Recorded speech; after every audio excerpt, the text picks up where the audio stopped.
Sure, there's a flag. All right, I'll go ahead and officially call us to order. And the first item on the agenda, is the Pledge of Allegiance. So if we could all stand.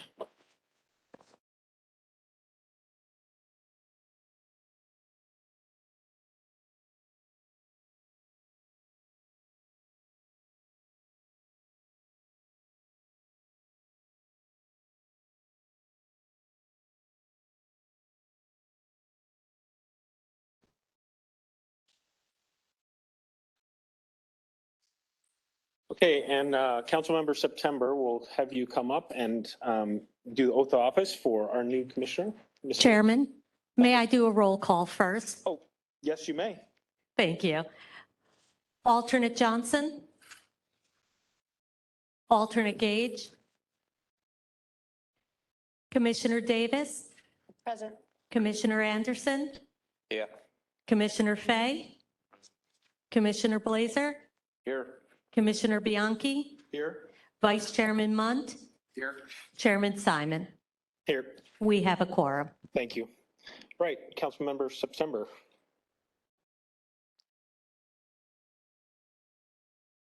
Hello. Good evening, everybody. We're going to swear in our newest planning commissioner, Lisa Gage. Would you please come up here and join me? Raise your right hand and repeat after me. I, Lisa Gage, do solemnly swear that I will support the Constitution of the United States and the Constitution and the laws of the state of Arizona and the ordinances of the town of Gilbert, Maricopa County, Arizona, that I will bear true faith and allegiance to the same and defend them against all enemies, foreign and domestic, and that I will faithfully and impartially discharge the duties of the office of a Town of Gilbert Planning Commissioner member in Gilbert, Arizona, according to the best of my ability, so help me God. Welcome aboard.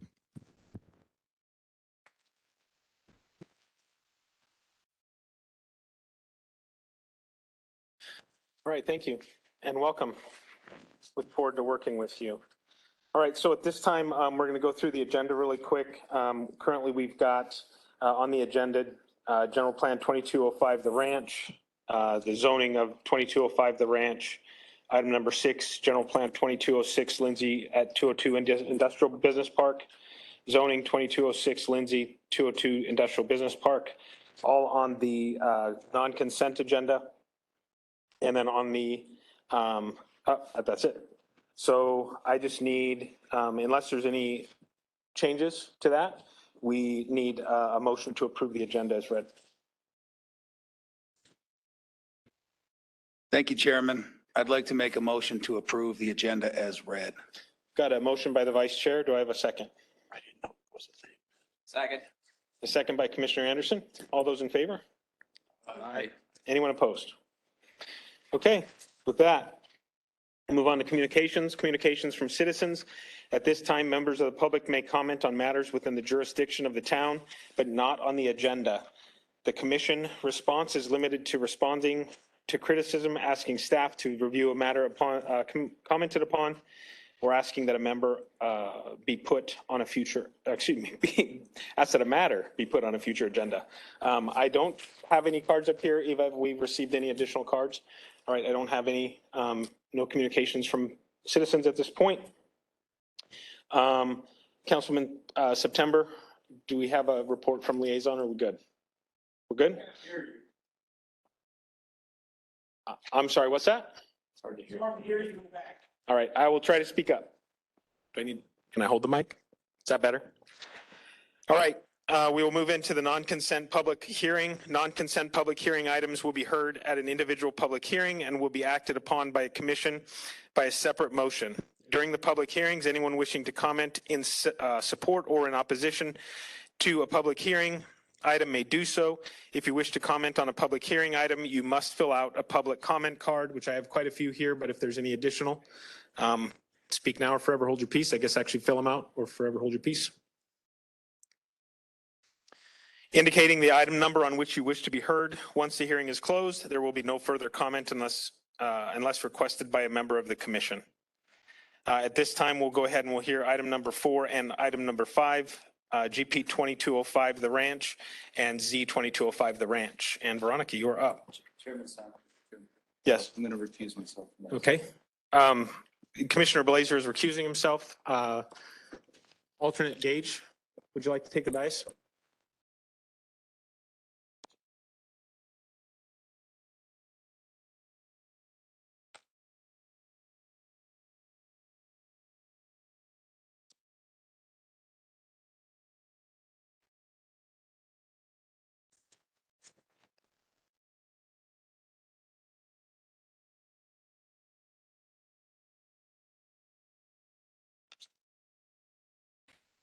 Good evening, Mr. Chairman, Commissioners. Veronica Gonzalez here to present the case for the ranch.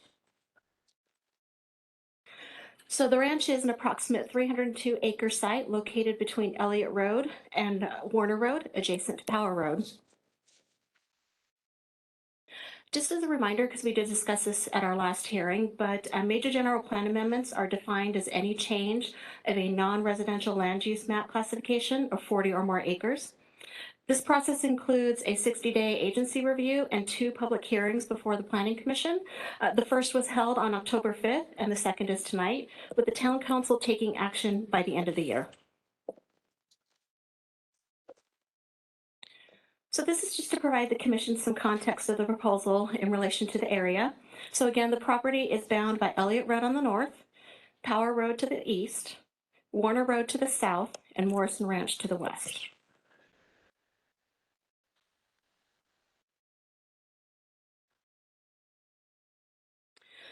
The general plan has designated this area as part of 2 areas, the Power Road Growth Corridor, which is called out as a prime area for significant employment uses due to its access to the larger Metro Phoenix area through the Santan Freeway, as well as nationwide access provided by its proximity to the Phoenix Mesa Gateway Airport. The area is also located within Area 2 of the Vertical Development Overlay area. This area allows bonus development height on the eastern half of the site, uses in the general commercial and business park zoning districts up to 60 feet and up to 75 feet for regional commercial and office uses. So this is just to give you some idea of some of the recent projects in the area. To the north, we've had some smaller industrial type of developments, as well as a new Fry's grocery store coming in. To the west, we'll have Morrison Ranch 2, which is a multifamily development. There's Warner Meadows and Warner Commons. To the southwest will be a new subdivision coming in shortly called Keystone. It's a mix of bungalow and townhome type product. And then to the south, we have 2 smaller industrial developments proposed there as well. So the general plan and rezoning requests have been modified since the October 5th hearing. The proposal before you tonight now includes a general office land use classification and business park zoning designation, where the prior request had just industrial and general commercial. This revised proposal increases the amount of general commercial and business park and reduces the amount of industrial from the previous request. Again, the proposed development will be a mix of industrial, business park, and general commercial development. Previous plans had indicated that general commercial would be located at the northeast and southeast corners of the property. The proposal before you tonight now places the general commercial along the property's entire Elliott Road frontage and adds approximately 16.5 acres of business park along the west property line. The business park and general commercial plans are only conceptual at this point, though. So the conceptual landscape plan for the development incorporates a few items. One is a minimum 65-foot wide landscape buffer along the west property line. Within this landscape buffer will be a pedestrian trail, staggered double row of trees, bench seating, a white split rail fence, and an 8-foot block wall designed to meet the Morrison Ranch theme. The landscape plan will also include the Morrison Ranch streetscape, as well as approximately 22% of the industrial site will be landscaped. So the rezoning request does include a PAD overlay, and the applicant has requested one deviation to allow an increased height for accessory structures from 55 feet to 65 feet. While the deviation being requested is being requested with the PAD overlay, I do want to point out that the proposed development does exceed town minimum requirements with an increased industrial building setback of 212 feet, increased landscape setback, and an increased landscape area.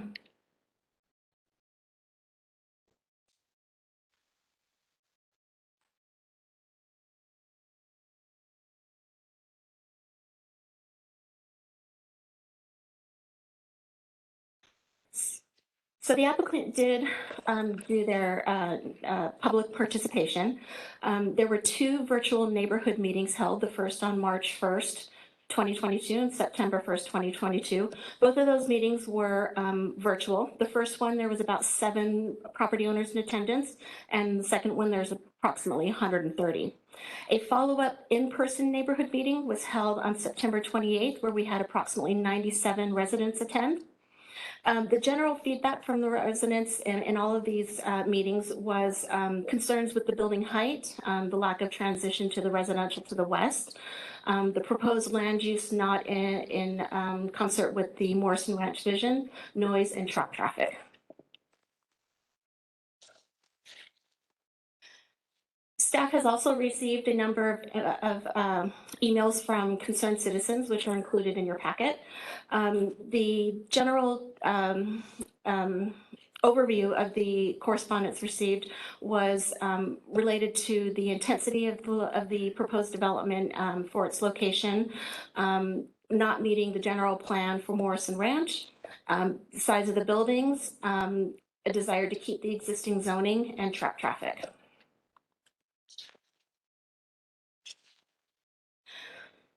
So once the commission has made a recommendation to the town council for this major general plan amendment and rezoning, the requests are scheduled to be heard at the November 15th town council hearing. And then at some point in the future, there will be a design review hearing to review the design of the site, the buildings, the landscaping, specific site planning.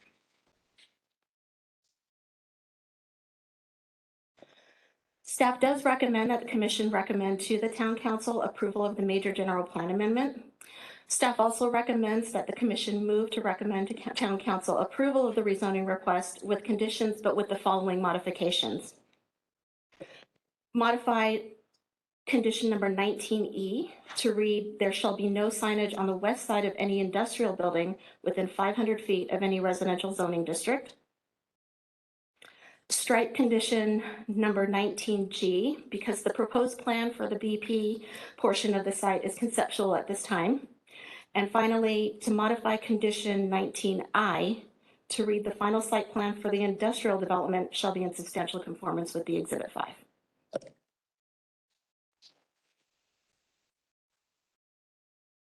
That concludes my presentation, and I'd be happy to answer any questions the commission may have. Okay, thank you, Veronica. Are there any questions for Veronica at this time? No? All right, we'll go ahead and go to the, Commissioner Fay. Veronica, thank you. I do have a question. The timeline, and you mentioned something about this, involves the council acting before the end of the year. And I was told originally that was done because there's this, and I have not looked it up myself, part of the ARS requires that the action be complete by the end of the year. I've been told, and again, I haven't looked it up, that changed and that now it has to be within a year of filing. Is that, have I been misinformed? Mr. Chairman, Commissioner Fay, that's correct. Which is correct? Oh, well, so both are correct, actually. So the state statutes prior to September of this year did require that all major general plan amendments have to be heard within the calendar year in which they are submitted. That was the requirement at the time that this major general plan was submitted. The legislature adopted new requirements or a new statute that became effective in September, which now requires that it has to be done within a year of submittal. Which is effective now on this item? So because this was submitted under the prior statute, that's what we've been proceeding under. Okay. Thank you. All right, thank you. Any other questions for Veronica at this point? No, not seeing any. I will go to the applicant if the applicant has a presentation.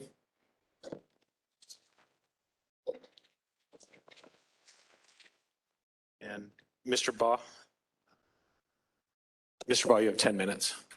10 minutes. Holding tight tonight. Can you give me like the 22-minute shot clock or something? Adam Baugh, 25 East Arizona, Biltmore Circle. The general plan, 165 pages. One page of that general plan is a map. The other 164 pages are goals, policies, objectives, and estimations. And the thing about the general plan is it's meant to guide in future development. But over time, the general plan also recognizes that the elected officials change, new direction and policy is given, and undoubtedly, these general plans will adapt and change over time. In fact, in the town of Gilbert, they change at least the first Wednesday of every month at each planning commission meeting. And so consequently, the general plan has a mechanism in place to allow those amendments. And that's the process that we're here today. You've heard this before, and I'm trying to be respectful of the time, but also recognize we have two new commissioners who weren't participating last time. It's valuable, I think, to walk through some of the redundancy that you've heard before. But this general plan and this property is a category that simply does not make sense. This configuration of zoning with business park, industrial, and general commercial in the way that it's configured is not a viable commercial zoning, not a viable plan. And there was no plan, frankly, associated with it at its time. Somebody got a paper zoning approval to enhance its value, but not featured or focused on any realistic scenario. And so as we look at changing this plan, there's some things that impress us. We have a plan that includes business park, general commercial, and industrial, the same uses that are on the property today in a different configuration. But when we look at what's happening in Arizona, between 2015 to 2021, Arizona's manufacturing increase is double of what's occurred nationally. Manufacturing represents 60% of all projects, 84% of jobs, and 92% of capital expenditures. We're number 3 in the country for semiconductors. And more importantly, Arizona's led the nation in chip manufacturing investment. That is a key factor for us as we evaluate what's the best way to reconfigure the site, given that the zoning has been in place for 13 years without any users, without any plan, and given that it was previously industrial to begin with. So when I look at why change the zoning, the first thing is because it's an obsolete zoning pattern, and there's a time and a place that this should be revisited. Back then, it probably made sense to put commercial as large as it was, but it wouldn't make sense today with 3 power centers south of the 202. It doesn't make sense to have it in the middle of property when all your commercial goes to the arterial intersections. It doesn't make sense to put industrial zoning split on 2 ends. It doesn't make sense to have business parks scattered throughout. This pattern, while probably had some value to somebody to make it more marketable, is not a developable zoning pattern. We think it makes good sense to revert back to what was previously considered in the general plan before it was changed, and the zoning ordinance that was before it was changed, which included industrial uses. We think it makes sense to match what is the zoning pattern along Power Road today. From north of Elliott down to the 202 is an industrial corridor with some retail uses. This map itself helps illustrate all the gray of the industrial that's in that corridor. So as we evaluate where Arizona places itself in the manufacturing space, and as the nation considers reshoring back up that manufacturing space that was exposed during COVID and logistics problems, what better place to locate it in an industrial corridor that already exists in an area that was a long time ago intended for these very types of uses? We should change the general plan because these are the goals that are identified in the general plan, particularly the significant economic opportunity. We talk about these things, they're listed in the general plan, but if we don't actually follow through and step up, then what's the point? As we look at promoting innovation, entrepreneurship, new industries, both small business, but also new manufacturing base, the type of economic development that actually propels a town and a city forward. Not just one that has some small businesses, but one that creates major industries. 300 acres is a rare opportunity to create major industries, not just fit somebody into some old obsolete building like in the northwest part of our town, but areas where you can design buildings for modern infrastructure, modern design, and modern needs. And trying to maintain and expand those areas, particularly close to 3 freeway on-ramps within anywhere from a quarter mile to 3 miles, is a rare opportunity probably not replicated anywhere else in Arizona, where I can think of such quick freeway access in 3 different directions. And at the end of the day, this proposal will help strengthen the town's fiscal health and growth. When I think about the job parity, the whole point is to be able to create opportunities for folks to live and work in the same town. Yet we have an imbalance today. And this will significantly increase those employments, will create new employment closer to homes, but also creates solves a significant demand problem, which is a 1.4% vacancy in the industrial land uses in our town. The absorption rate is tremendous. They can't keep up with the types of inquiries that come in. If you ask the Economic Development Department, the number of inquiries they get and the ones that they want to respond to when they get the request for information from GPEC, they can't even respond to them because they don't have the land opportunity for it. This creates that opportunity with the type of enterprises and land area that's being proposed. And at the end of the day, with 30 plus acres of commercial, even new economic revenues through taxing as well as construction revenues for the first time. Our initial proposal was 17 buildings with 2 retail shopping centers. Those retail buildings were anywhere from 70,000 square feet to significantly more. We had 2 retail centers on both ends. As we started to look at what we thought the site could work, we thought it was valuable to push those retails at the corners where you typically see those thrive. Knowing that we have a retail center plan on the north side of the road, we wanted to make sure we could benefit from the energy of co-locating at that same area. This is the plan that we brought forward, but this is a plan that certainly created a lot of consternation. And then we've heard a lot of feedback from it. Particularly, you heard some of this 2 weeks ago. And as we evaluated that feedback, we knew that we needed to make some revisions to our plan. And so what I'll go through is a little bit of some of the feedback that we heard. We heard that there was a lack of transition on the west side. It was just simply industrial next to residential. We heard that there was a need for smaller buildings, lower heights, smaller massing. We heard that there was a lack of connectivity to any retail that was previously being considered in the 2009 version. We heard that there was a significant imbalance between how much industrial we were proposing versus how much commercial, or a loss of business park. We heard that this was not consistent with the Morrison Ranch character area, or that we should just go build something else here because maybe it caused too much traffic or the heights were too tall. That's the feedback we've listened to. That's the feedback we heard, but we still have a plan that we have to move forward. As we think about what the town needs, we started to make those changes. And so with this proposal today, in short time, we've been able to be adaptable. And in this case, we focused our improvements on the north side. We've gone from 19 acres of retail to 31 acres of retail. That retail has extended further along Elliott Road, westerly towards neighbors. But I think the greatest point that we've changed is our western edge. We have business park zoning of about 16.5 acres that we previously didn't have. And I can certainly appreciate the feedback that got us to this point. Business park zoning has a max height of 35 feet. Today, right next to the homes, I can have industrial buildings at 55 feet, business park at 35 feet, and general commercial at 45. Recognizing, though, that those uses are not necessarily the best transition, we feel like it's better to make this change today. So what you see here is 16.5 acres of business park next door to the Morrison Ranch community. In addition to that business park is 60 to 80 foot wide landscape tract. That landscape tract is on the exterior of our development. While it's on our property, it's outside of our perimeter wall to aid and benefit the community next door. That includes a trail, DG trail, double row of staggered trees, split vinyl rail fencing, and the other common elements and themes that you see throughout Morrison Ranch. The intentional about that trail isn't just connecting to Morrison Ranch, but actually connecting down to Warner Meadows. So we've even extended it from Wren Street to the south near Warner Road, all the way up the entire perimeter of our western edge to Elliott Road. The second thing we heard is the need for connectivity. And so we bend that trail around as it connects to retail area number 2. As you'll notice, retail area number 2 has an unusually deeper depth. The intention of that depth is it gives us room as we design that future commercial to have an outdoor amenity space with it. Perhaps it can be co-located with the retention area, so it serves a dual purpose. But we think this plan now provides some significant things. One, it by default reduces the industrial amount of acreage. Two, it brings in new business park, but it puts it in the spot where it was intended before. And actually it's more business park along that edge than what was planned previously.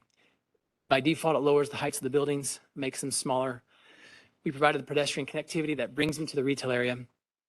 And then we've increased our retail as well from 19 to 31. And the unintended effect, but the benefit of it, this change, is that buildings 8 and 11, which are our biggest buildings next to residential, now shift. Whereas previously they're about 200-ish feet, they'll essentially be about 500 feet away, and they'll be buffered by smaller buildings to the west. So in essence, what this plan and this change does is it tries to be responsive. And I'll take it a step further, and we've been intentional about how this fits into the Morrison Ranch character area. The Morrison Ranch character area is not just an idea, an abstract. It's not just an experience you have driving down the road. It's actually codified in your general plan with goals and policies and objectives. But as we look at this, we are an industrial development, we are commercial development, we are a business park development. But we can include many of the themes and elements that you see when you drive down Morrison Ranch. And so as stipulated in the zoning case, you'll see the detached sidewalks, the turf, the double rows of trees, the 40-foot spacing, the vinyl fences. And at the end of the day, this proposal accomplishes much of what we heard from the neighbors. I know my time's short, 10 minutes went so fast. But I will make sure, if you'd be so kind to give me an opportunity to rebut whatever comments may come on after the neighbor's presentation. Certainly, thank you. Any questions for Mr. Baugh at this time? Yeah. Commissioner Bianchi. Thank you, Chairman. Mr. Baugh, so we just got these updates yesterday, so I assume it's kind of been a whirlwind for you the past couple of weeks, putting together these changes. We're just seeing it pretty much for the first time since it was in our packets last night. Have you had time to vet this with staff? Have you had any conversations, additional conversations with neighbors? I'm just kind of curious because this is really put together quickly. Yeah, it is happening fast. Part of it is, I think, when you hear the feedback 2 weeks ago, you have to be responsive. I can't say that this plan is going to win anybody over, but I can tell you that this plan is directly responsive to what I heard. So yes, staff has reviewed it. They've commented it. Traffic engineering's reviewed it. Part of it is the commercial doesn't have a specific plan to it. So there's not a lot there. The BP is purely conceptual. So there's not a lot of necessary review there. So the access points, the building locations are relatively the same. So it wasn't a significant engineering lift to do the analysis on it. We've met with a variety of neighbors one-on-one through emails, correspondence, able to get some feedback. We've crafted stipulations to take it a step further beyond what the plan looks like. And so there's probably a different feeling and sentiment, but by and large, we've done about 6 major things to help address what we heard from the meeting. Right. Any other questions, comments at this time? No, thank you. We'll give you a chance to respond to any comments through. All right, so we have quite a stack of individuals who wish to speak, who do not wish to speak. We do have one neighborhood member who is representing multiple people, and we'll give you a little extra time tonight. I would like to remind you that we are in a formal meeting. We'd like to keep some decorum. We are going to give you 3 minutes tonight, so it will run a little bit long, but we appreciate you sticking to that 3 minutes, stating your time. Obviously we understand there's quite a bit of emotion involved in this, so appreciate it. You will step up to the mic here at my left. I will actually call who's up. I will call who's on deck and who's in the hole, just like we did last time. To keep things moving along. So appreciate you all being here. We will start off by reading those who do not wish to speak so that we can get them into the record. And there are quite a few. So bear with me. And I apologize if I slaughter names because I do that. All right. So we'll start off. Deborah Grover does not wish to speak and is opposed. Ross Chambers does not wish to speak, is opposed. This current proposal is appalling. Brent Henningsen does not wish to speak, is opposed. Recent changes don't go far enough. Steve Pomeroy does not wish to speak, is opposed. This would ruin our neighborhood and lower property values. Patty Pomeroy does not wish to speak and is opposed. Sorry if I'm going to set the mic down. Let me know if you can't hear me. I just feel like I'm making too much noise with it. excuse me, again, Patty Pomeroy does not wish to speak, is opposed. There are many warehouses already in the area, many of which stand empty. Karen Montford is opposed, does not wish to speak. We don't want the zoning changed. Keep it as we were told. We were purchased, when we purchased our home. Kimber MacArthur does not wish to speak and is opposed. Brett MacArthur is opposed, does not wish to speak. Melanie Phillips, you're opposed. We're assuming you do not wish to speak. Nonstop noise. Don Albrecker does not opposed, not appropriate this close to homes. Jeremy Brecken does not wish to speak and is opposed, less light industrial zoning. Daniel Law, opposed, does not wish to speak. I'm severely opposed to the ranch development. Lonnie Citizen, it looks like, I'm opposed, do not wish to speak. This plan as it sits is completely against what we were sold. Camilla Porter does not wish to speak and is opposed. The rezoning is objectionable because it violates the Gilbert general plan and the character area of Morrison Ranch. Brandon Porter, opposed, does not wish to speak. This rezoning goes against Gilbert general plan and the character area of Morrison Ranch. Travis Evans does not wish to speak, is opposed. An industrial development of this size does not belong next to homes. Tom Ard, opposed, does not wish to speak. Industrial does not belong in residential. Tracy Boyd does not wish to speak and is opposed. This development does not add value to the community. CJ Cottrell does not wish to speak, is opposed. The ranch does not belong in the community. Karen Art does not wish to speak and is opposed. This does not fit in the Morrison Ranch plan.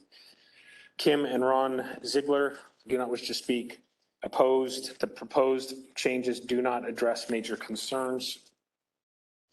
Mike Sleezer does not wish to speak and is opposed, not remotely close to initial proposal for this property. Looks like Robert Calhoun Jr., or the third, I'm sorry, does not wish to speak, is opposed. Had we known this was going to be built, we would not have moved here.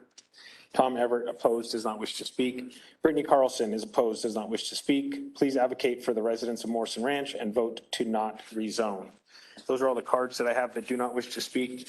Eva, do you know if we've received any others since we started? Chairman Simon, we have not received any more. Okay, I'll move on to those who listed their names online as I've got quite a few of these as well, so we will run through. I'm not going to repeat that they're opposed. These are all opposed. Stephanie Lyons, Jamie Gunderson, Allison Strom, Nick Strom, Eric Benson, Michelle Tessendorf, Jesse Nagel, Stuart Zander, Megan Zander, Neil Wada, Charles and Elaine Montano, Luana Price, Peter Pham, Andrea, last name not permitted or not provided, Rowan Sutton, Joshua Buchanan, Jennifer Buchanan, Adam Hartnick, looks like, Susan Wander, Hillary Price, Brittany Fulmer, Cody Fulmer, Danielle Hartnick, Johnny Price, Ethan Dolgarian, Stephanie Dolgarian, Leah Dolgarian, Robert Dolgarian, Megan S., Anthony S., Vashali Wah, Morgan Smith, Brad Smith, Ryan Dolgarian, Eric Peterson, Lisa Ballard, Ed Gitzlitz, Diana Rydell, Joseph Steele, Kelly Steele, Matt Olwine,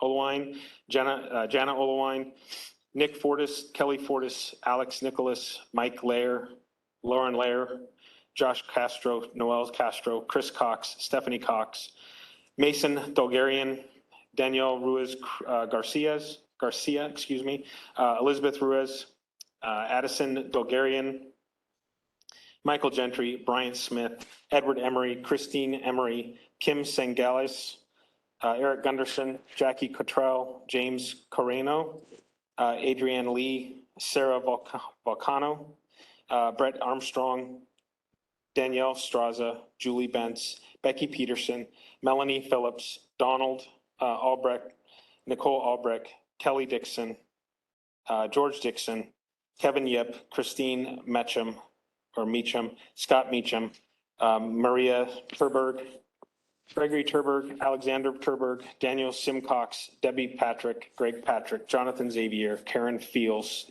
Brandon Fields, Joseph Giblin, Kyle Portella, Sarah Portella, Wen Ning Lee, Brad Fenner, Sarah Xavier, Jason Brown, Dane Alvord, Carol Ann Aslam, Carrie Owens, Mandy Roner, Ken Reed, Ariel Matsuno, Shayna Mosley, Tara Reed, Gail Estock, Joe Estock, Robin Swenson, Stacy Samano, Annalise Park, Stephen Park, Katie Lamb, Kyle Lamb, Ivan Lamb, Alvin Lamb, Carrie Tam, Janice Connors, Megan Giblin, Chad Connors, Doug Carpenter, Rachel Kostick, Matthew Kostick, Chris Cox, Diana Chambers, and Stephanie Cox. Those were the ones we received before, was it the cutoff? I can't remember the time, 11 o'clock? Chairman, we started receiving those common cards last Thursday. If you did not hear your name called and you did fill out a card, that's because about 80 of the cards were in your packet. Okay. The 100+ names you just read are ones that we received after the packet was sent out.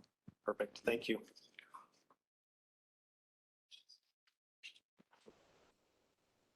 All right, we will move on to those who wish to speak. As a reminder, you do have 3 minutes to speak. There is a clock here to my right. Please watch the clock. Sir? Those are all opposed. Not on that list.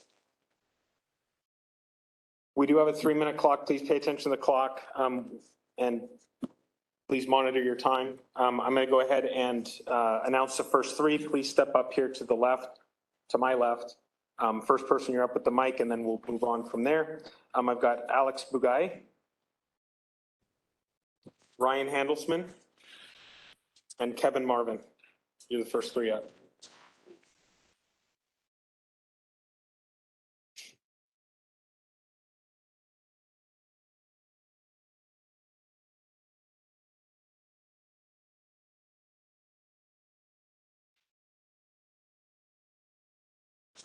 Please state your name for the record. Hi, my name's Alex Bugay, and I'm a resident of Gilbert, and I'm here to talk about the proposal to rezone the land near Power and Elliott called the Ranch. There are many reasons why this proposal does not make sense. I'm thankful for all the homeowners that have taken the time out of their day to voice those concerns and make clear the thoughtful points against this proposal. So why is the ranch still in consideration, and what arguments are being made in favor of the ranch? The first argument I hear is that it will create jobs. We know the ranch will create jobs, but how many jobs? And more importantly, will there be more jobs than the current zoning, what the current zoning would provide?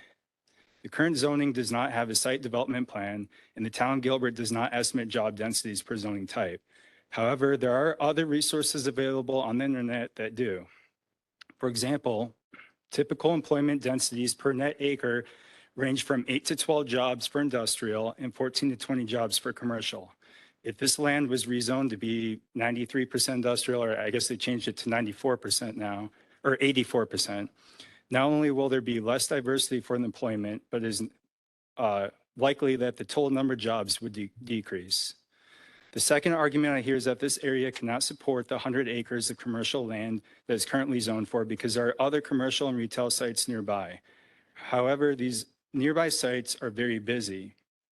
A study should be performed to see the utilization of these sites, but for now we can look at the vacancy rates. The Santan area has a 3.1% vacancy. The Gateway shopping area along Power Road has 1.4 vacancy, and the Agritopia epicenter area is 100% occupied. Additionally, there are a lot of undeveloped land east of Power Road that will only generate more demand for the general commercial use in the near future. The third argument I hear is that this land was always intended for industrial use and that this new proposal aligns with that original plan from 1998. The problem with this is we need to consider why the land was rezoned in 2009. The intent of the 2009 rezoning was to provide a flexible, multi-use business center with a mix of land uses to support the employment and uses as well as the community. The 2009 rezone was much more friendly to the residents that would be living right next to this land.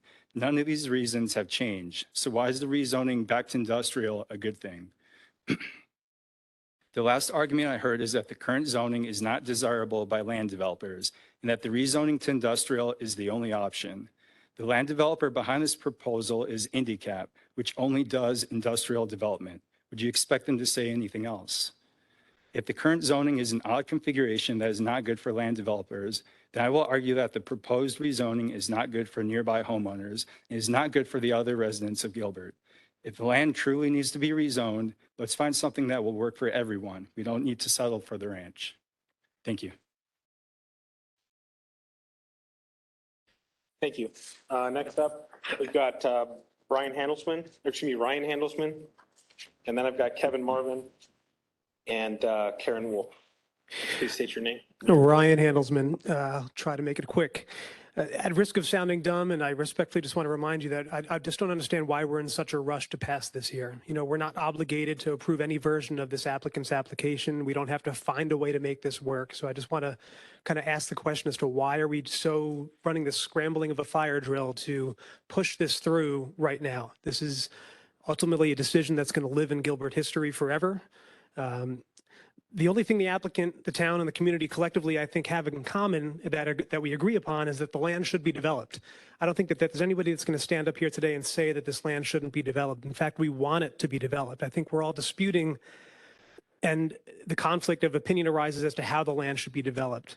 IndyCap, rightfully so, has one intention in mind, and that's to make a profit. Mike, the CEO of IndyCap, told me as recent as last night that the primary demand in the current real estate is a variety of industrial products, retail, and business buildings. Even in the most recent plan, despite the drop from 95 to 85%, there is no variety here. This is all industrial. You know, it's the lipstick on a pig analogy.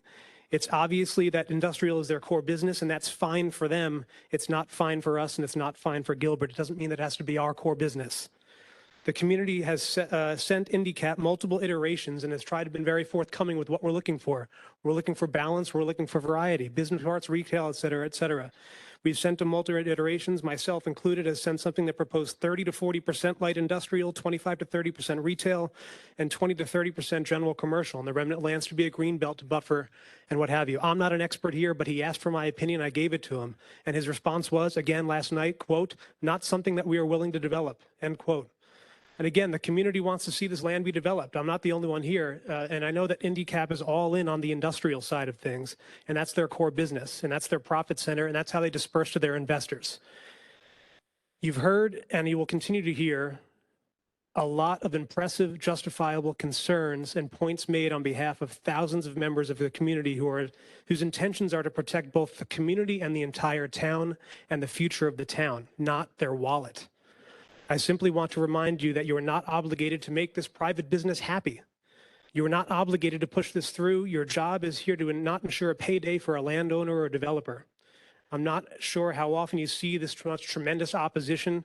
Fortunately, I'm not here every other week or what have you.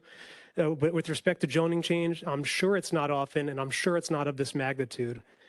But perhaps it's just simply a sign that we need to slow down and take a couple of steps back. Gilbert should not have a deadline here. Why force something that doesn't fit? I'm running out of time, so I guess I'll conclude to say we do want a development to be built here. We just want it to be balanced, and we want you to scrutinize it the same way that you scrutinize, should this be a multifamily house, a single-family house, and the residential side of things. This is not balance. It's a money grab, and I really would appreciate it if you guys just would simply allow this process to slow down a little bit. I mean, you just mentioned it, sir, a moment ago. You got the plan last night, and we're expected to push this and approve this tonight or whatever. I'm not saying say no. I'm just saying slow it down. Thank you. All right, thank you. Next up, we've got Kevin Marvin, Karen Wolf, and then Kelly Fortier. Okay. So we'll see if this works. So I'm Kevin Marvin, and my house is right here. And 8 years ago, thank you, awesome. 8 years ago, when I moved in to Lawrence, Sir, sir, Going to be built there. sir, Sorry. yeah, please, thank you. If you asked me what I thought was going to be built there, there's no way I ever would have said that this is going to be it, right? Like it, it just doesn't match. Now I get it, and again, it has to be developed, but it's such an abrupt change. I do appreciate the feedback's been taken, but I think, you know, as Adam said, it's probably not enough, and I think we'd all say it's not enough, right? And why doesn't it go over the whole thing, right? Those are all questions that stand out. But I drew this in SketchUp because I wanted to compare it to other things. So these buildings here represent the sizes of the approximate sizes of the buildings that were presented in the first plan. And I'm comparing it to State Farm Stadium. And I'm comparing it to a 4-story Hampton Inn. And this gives you an idea just how massive these things are, because everyone can picture State Farm Stadium, but you can't necessarily picture, you know, you just can't picture these buildings right up against, you know, the white picket fences and just what Morrison Ranch stands for. I mean, you have to have a certain amount of grass and all these different things about Morrison Ranch, but now we're going to build these big warehouses. So if you'll turn that around. So now these houses that I put on here, I made them all 27 feet tall, which is taller than a 1-story, but maybe not quite as tall as a 2-story. And the Hampton Inn, the 4-story Hampton Inn, is around the same size as the 55-foot buildings. Now I understand they're moving a couple buildings around, and at least close by my house, maybe I'm better off, but at the same time, it's still not close enough to power for me. But I'm just trying to show you how close that is.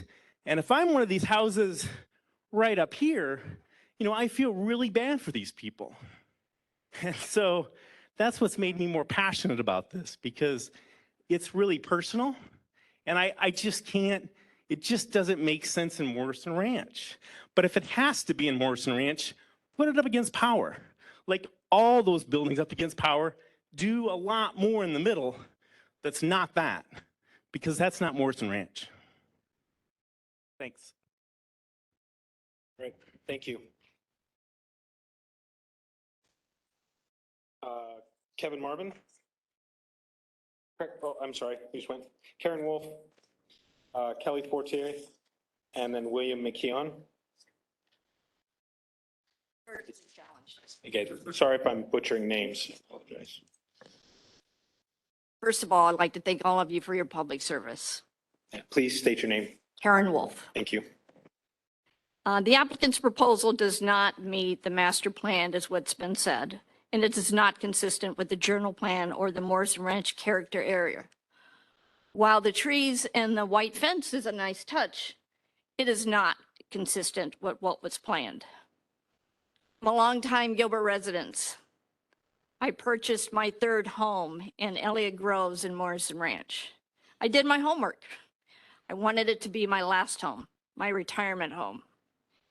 I knew what was going in because I did my homework. This is not what I was told by the developer, by the town. I was looking for a planned family community. My children live in Morrison Ranch.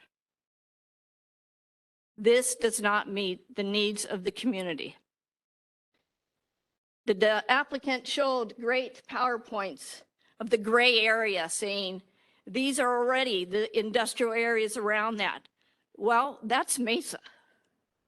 There is no homes next to those zoned properties that he's talking about. We're not Mesa, we're the town of Gilbert. We're a family community. All the issues that would be brought in with these buildings, the noise, the traffic, the absurd amount of loading docks, this is not what's going to help the town of Gilbert. We need to stick to the general plan. We need to commit to what was promised to myself, to my community. Thank you. Thank you. Up next, we've got Kelly Fortier. I'm sorry if I'm getting that incorrectly. William McKeon and Diana Chambers. Please state your name. Kelly Fortier, and I live in Elliott Grove. And I just want to mimic something that Ryan said earlier regarding, I'm not really sure when they came up here and said that the statute has changed, that it has to be within a calendar year and before it was at the end of the year, and why this is being grandfathered in with such extreme opposition. I agree that we all are looking for, some sort of building in this. We all expected it. We did do our homework when we bought our homes, but this was not what was proposed. So I'm not sure why we're in such a rush when there is extreme opposition.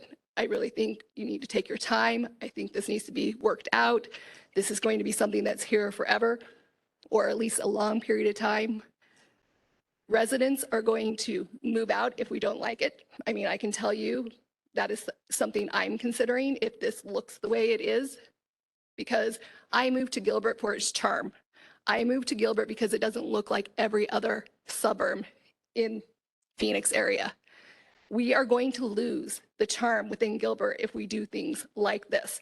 I'm hearing that this is not a viable plan, that this industrial is only what it's zoned for. There's tons of general retail going up all over Gilbert. I can give you 3 areas so far that are just right in the vicinity. You go south of Power on the 202, there's new construction being built there. Up on Higley and Baseline, that whole Fry's Marketplace went in, and there's a ton of retail up there.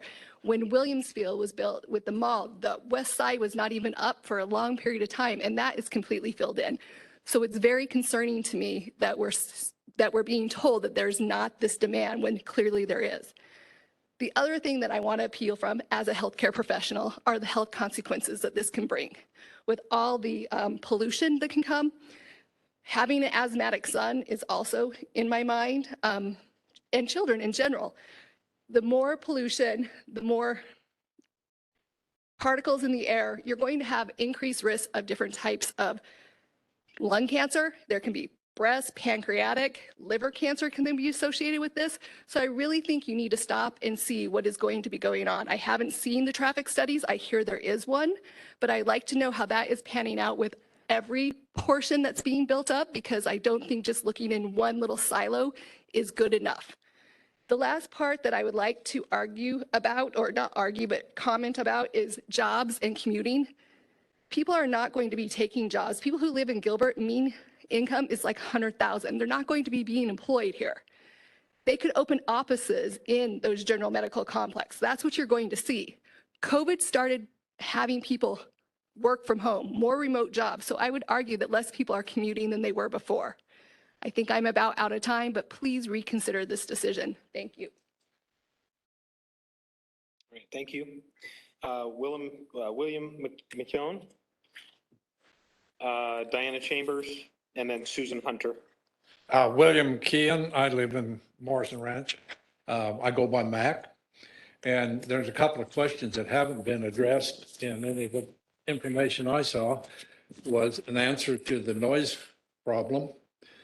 When you have industrial property, you have forklifts and you have beep, beep, beep, beep, beep. And if they're going to be industrial, they're going to be doing it day and night. You can't run a business without running it day and night. Perhaps I'm wrong, but I've managed a couple of plants and they run day and night and they go bing, bing, bing all night. And even working there, pretty soon you go crazy. The other thing is, doesn't seem to be any restrictions on businesses. The industrial development, are there going to be chemical plants? Are we going to have biological development? You know, it just seems a little bit quick to just say, oh, let's make an industrial plant. So I guess that's about it, except we are in a drought. Arizona is already experiencing significant drought-related control of water. May not show up here in downtown Gilbert right now, but Pinal County's cut back 25 to 50% on their agricultural water, and that's not going to stop. It's a drought, and we're developing property that's going to use a lot of water. We haven't addressed where it's going to come from. Is there a 100-year supply to supply that? I don't think so. But then I'm just a guy in the country. Thank you, folks. All right, thank you. Up next, Diana Chambers, Susan Hunter, and then Daniel Law. Hi, I'm Diana Chambers. I don't have anything official prepared tonight. I just wanted to speak from my heart. I feel that all the data already speaks for itself and is pretty much black and white convincing that this is just not the logical thing to build where it is.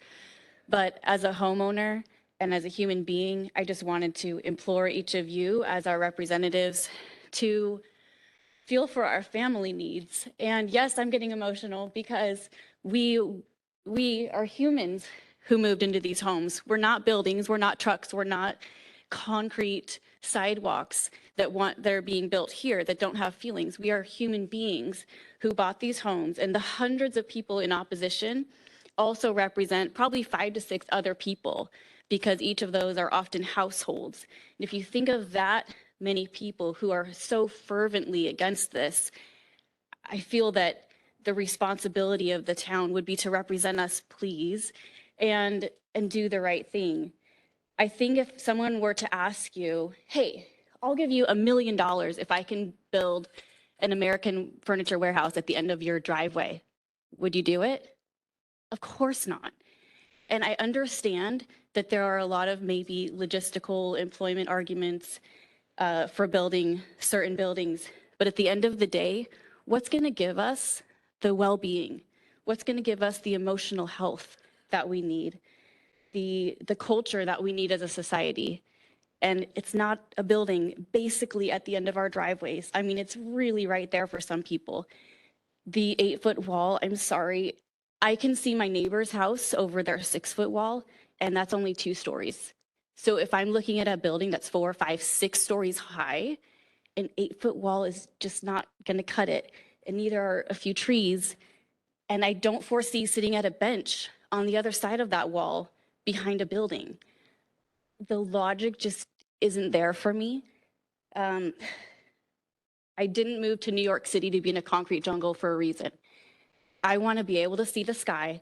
I want to be able to see trees and nature and life, things that bring me emotional well-being. And that's what we all moved to Morrison Ranch to be a part of that greenery, part of the life that involves. So again, I just implore you to keep Gilbert the beautiful city that it is. When I think of monstrosity buildings next to homes, I actually think of downtown Phoenix, like ghetto areas. We don't want to replicate that. I'm already seeing houses go for sale because people are dissatisfied with this. And not being able to resell homes is a real issue. I don't want to see a mass exodus, vacant homes, and the difficulty of reselling homes because of something that just isn't logical. There was also one more argument about how the town needs this, but this is not the only spot left in Gilbert. It's kind of strange that this little acreage here seems to be the desired spot for these buildings. There are many, many other options. So let's bring some culture to Gilbert instead of these monstrosity concrete buildings that will bring a concrete jungle to Gilbert. Again, thank you. I do appreciate all of your service. I appreciate what you do. Thanks. Thank you. Next, I've got Susan Hunter, Daniel Law, and then Jenny Everett.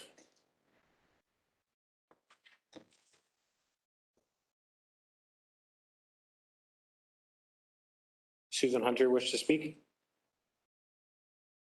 All right, Susan Hunter is opposed, and then please listen to the people. Next up, Daniel Law, Jenny Everett, and then Debbie Patrick. Thank you. Daniel Law, and I live in Elliott Groves. So I really believe in fighting for what I believe, but I didn't think that we would even be here, that we'd have to fight for this. This seems so illogical to me. I mean, when my wife first told me about this, I pushed it off like it was a joke. Like, that'll never pass. There's no way. I didn't even take it seriously. And I would venture to guess that a huge majority of the residents of Elliott Groves feel the same way, that they might not even know about it because they think there's no way that this monstrosity is going to go in there. And I appreciate the efforts of the developers. I've been at virtually every meeting, and I appreciate what they've done. The thing is, we're trying to put a round peg into a square hole. It just does not, industrial does not belong here next to the neighborhood. Like, I was jogging the other day, and I think it's Keystone or Higley Commons, just south of Warner, and very similar design, and the parking lots were empty. The developer talks about jobs that this is going to create, as if we're going to be walking to our jobs, like we need to walk to our job right next door to our houses, and it's just not the case. The parking lots were empty. So at this, I think it's one of those, Higley Commons or Keystone, the parking lots were empty. So like, I would assume if there's lots of jobs, that the parking lots would be full of cars, that all the employees are going to be going there. And so that was one thing that I noticed. Another thing is there's so much industrial all over the place, everywhere. The maps that were shown earlier, there's industrial everywhere. So why are we putting it right here? And B, how are we going to be able to sustain all this industrial? And I'm asking you seriously to consider this. I mean, I, for one, believe that we're on the cusp of an economic downfall, collapse, stock market. I've heard Tesla's laying off 10% of their workforce just proactively. If we build this, are we going to be able to fill it? And I think that's something that we really, really need to consider. Your positions, at least in my opinion, exist to protect the interests of the residents, of your constituents, not the interests of the developer. And I realize this is a tough position and you're trying to do what's best for Gilbert. Gilbert is a town. It is the town of Gilbert. And I mean, like, this is where we used to be able to see frequently horses along the side of the road. And I mean, now apartments are going up everywhere. Let's not lose our culture. Let's keep Gilbert a town. We don't need this right in Gilbert, and especially right in Morrison Ranch, where I think a lot of residents share my opinion that I was drawn to Morrison Ranch because of the greenery, because it's so different in a desert landscape, and this would just desecrate that character area. So anyway, lastly, I've only heard of one, in all my conversations about this development, I've heard one individual that is for it, and he happens to represent the developer. I haven't had any conversations with anybody who agrees with this. So please take that into consideration. Please oppose this proposal. Thank you. Thank you. Next up, we have Jenny Everett, Debbie Patrick, and then Laura Campos.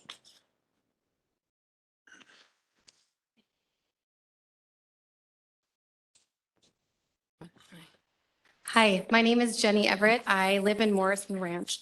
We would love, as been mentioned in the past, we would love to have something built here and to see Gilbert grow and to thrive. We support growth and we agree with some industrial zoning, but maximizing to this intensity is not helpful for our community. Per calculating the employment capacity of the non-residential land by the Metro Plan Council analysis, yes, it's found online, space utilization per job and floor area ratio allows us to calculate the number of jobs per square feet for certain zoning. I am going to talk fast. I'm sorry, there will be a lot of numbers. Currently, the 302.4 acre site has a voter ratified zoning of 56 acres of industrial, 144.7 acres of business park, and 100.2 acres of general commercial. All of that totals roughly 4,265 jobs.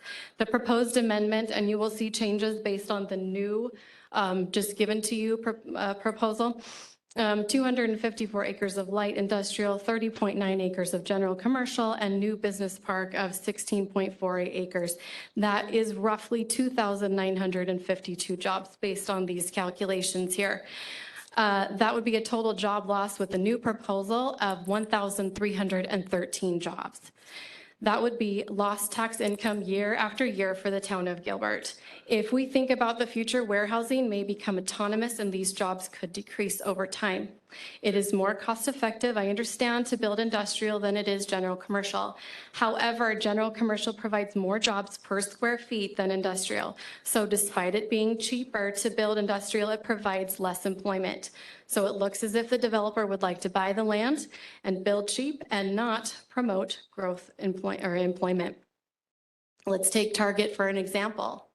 Target on average has a weekly revenue of $900,000 per store. Gilbert has a sales tax of 7.8%. A single Target generates roughly $70,000 per week in sales for Gilbert. Target on average is $130,000 or 30,000 square feet. The square feet equivalent of the ranch is 32 Targets. If the ranch was 32 Targets, Gilbert would receive over $2 million in weekly sales tax indefinitely. What will the ranch generate in weekly sales tax with the new proposal? The ranch is a bunch of warehouses. Warehousing is becoming more automated and requiring less and less human interaction. Robots, not humans, would be getting these jobs. After the construction is completed, how many jobs will the ranch actually truly create? As jobs are the only reason this project could seem somewhat attractive to the town, is there a consequence for being wrong? I ask you to please vote in favor of the town of Gilbert. Vote for growth, not warehousing. Thank you so much. All right, thank you. Next up, I've got Debbie Patrick, Laura Campos, Sarah Straza. And please state your name for the record. My name is Debbie Patrick and I live in Gilbert. The applicant's attorney argued that the land had not been used in over 13 years. This argument requires the land. Speak into the mic, I'm sorry, thank you. This argument requires the landowner to ignore the fact that they have been using the property to grow feed for their family's dairy farm, which had approximately 6,500 cows. This has been the land's predominant purpose and use for the last 13 years.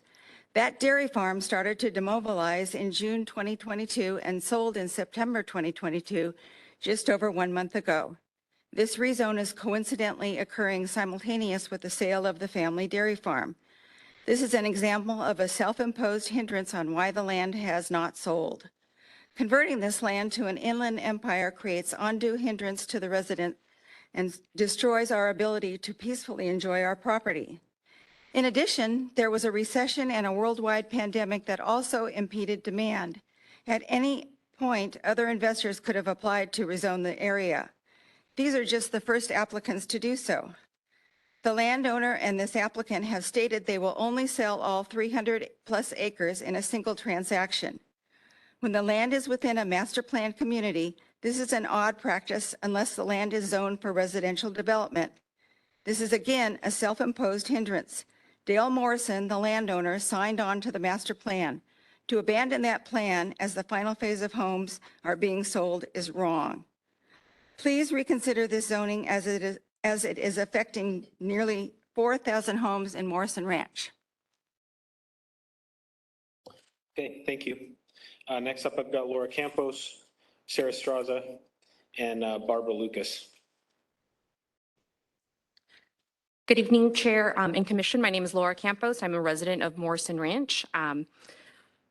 My husband and I are on our second home in Morrison Ranch. We've seen our family expand, and while I appreciate the efforts of the developer to point out some landscaping efforts to match the character of Morrison Ranch, there's truly something exceptional about our sense of community. And if you wanted to take a moment to drive by and actually take a look at that, tonight would be a really good night. There are thousands of families at our fall festival in Elliott Groves that walk, bike, and would love to see an expansion of land that will allow our families to get out and enjoy the outdoors with our families. This proposed plan, however, does not create an enduring type of architecture that is welcoming of this sense of family and this, again, this very, very special sense of community. Within the 2020 Gilbert General Plan, there's a vision for Gilbert, and part of that vision, again, is to create a enduring architecture and design. IndyCap, however, has used a very cookie-cutter designed plan, and the design for the ranch is similar to plans used by IndyCap in Mesa as well as Glendale. It's very difficult, if not impossible, to allow a warehouse design to create enduring architecture and design. And looking at the photos again, while I appreciate those efforts, it is not what residents of Morrison Ranch think of when we look at spending time outdoors and would like to see our community expanded to include. IndyCap's website, depicts elevations that are used similar to all other industrial projects and does not create the vision noted in the 2020 Gilbert General Plan. As of now, there are several warehouses being built in Gilbert, Mesa, Chandler, and Queen Creek. These already approved warehouses make up several hundreds of thousands of square feet of warehouse space. And while there may be a need for warehouses, why are we not waiting for those that are already approved to be under construction or even to be completed? At that point, would it not be easier or wiser to assess the need for more warehouse space? I believe that this project should be tabled until we know that we need over 4 million square feet of warehouse space in our backyards. Vacant warehouses that sit unoccupied for several years can quickly fall into disrepair and create a vast amount of urban blight in an otherwise beautiful town and neighborhood. Knowing the vision of Gilbert, a project of this size should be considered very carefully. This project should be reviewed and improved over a couple of years. The architecture, the amount of warehouse space versus commercial versus business, and the landscape should be reviewed carefully to fit the vision of Gilbert as well as the character plan of Morrison Ranch. Thank you. Okay, thank you. Sarah Straza, Barbara Lucas, and then James Glenn.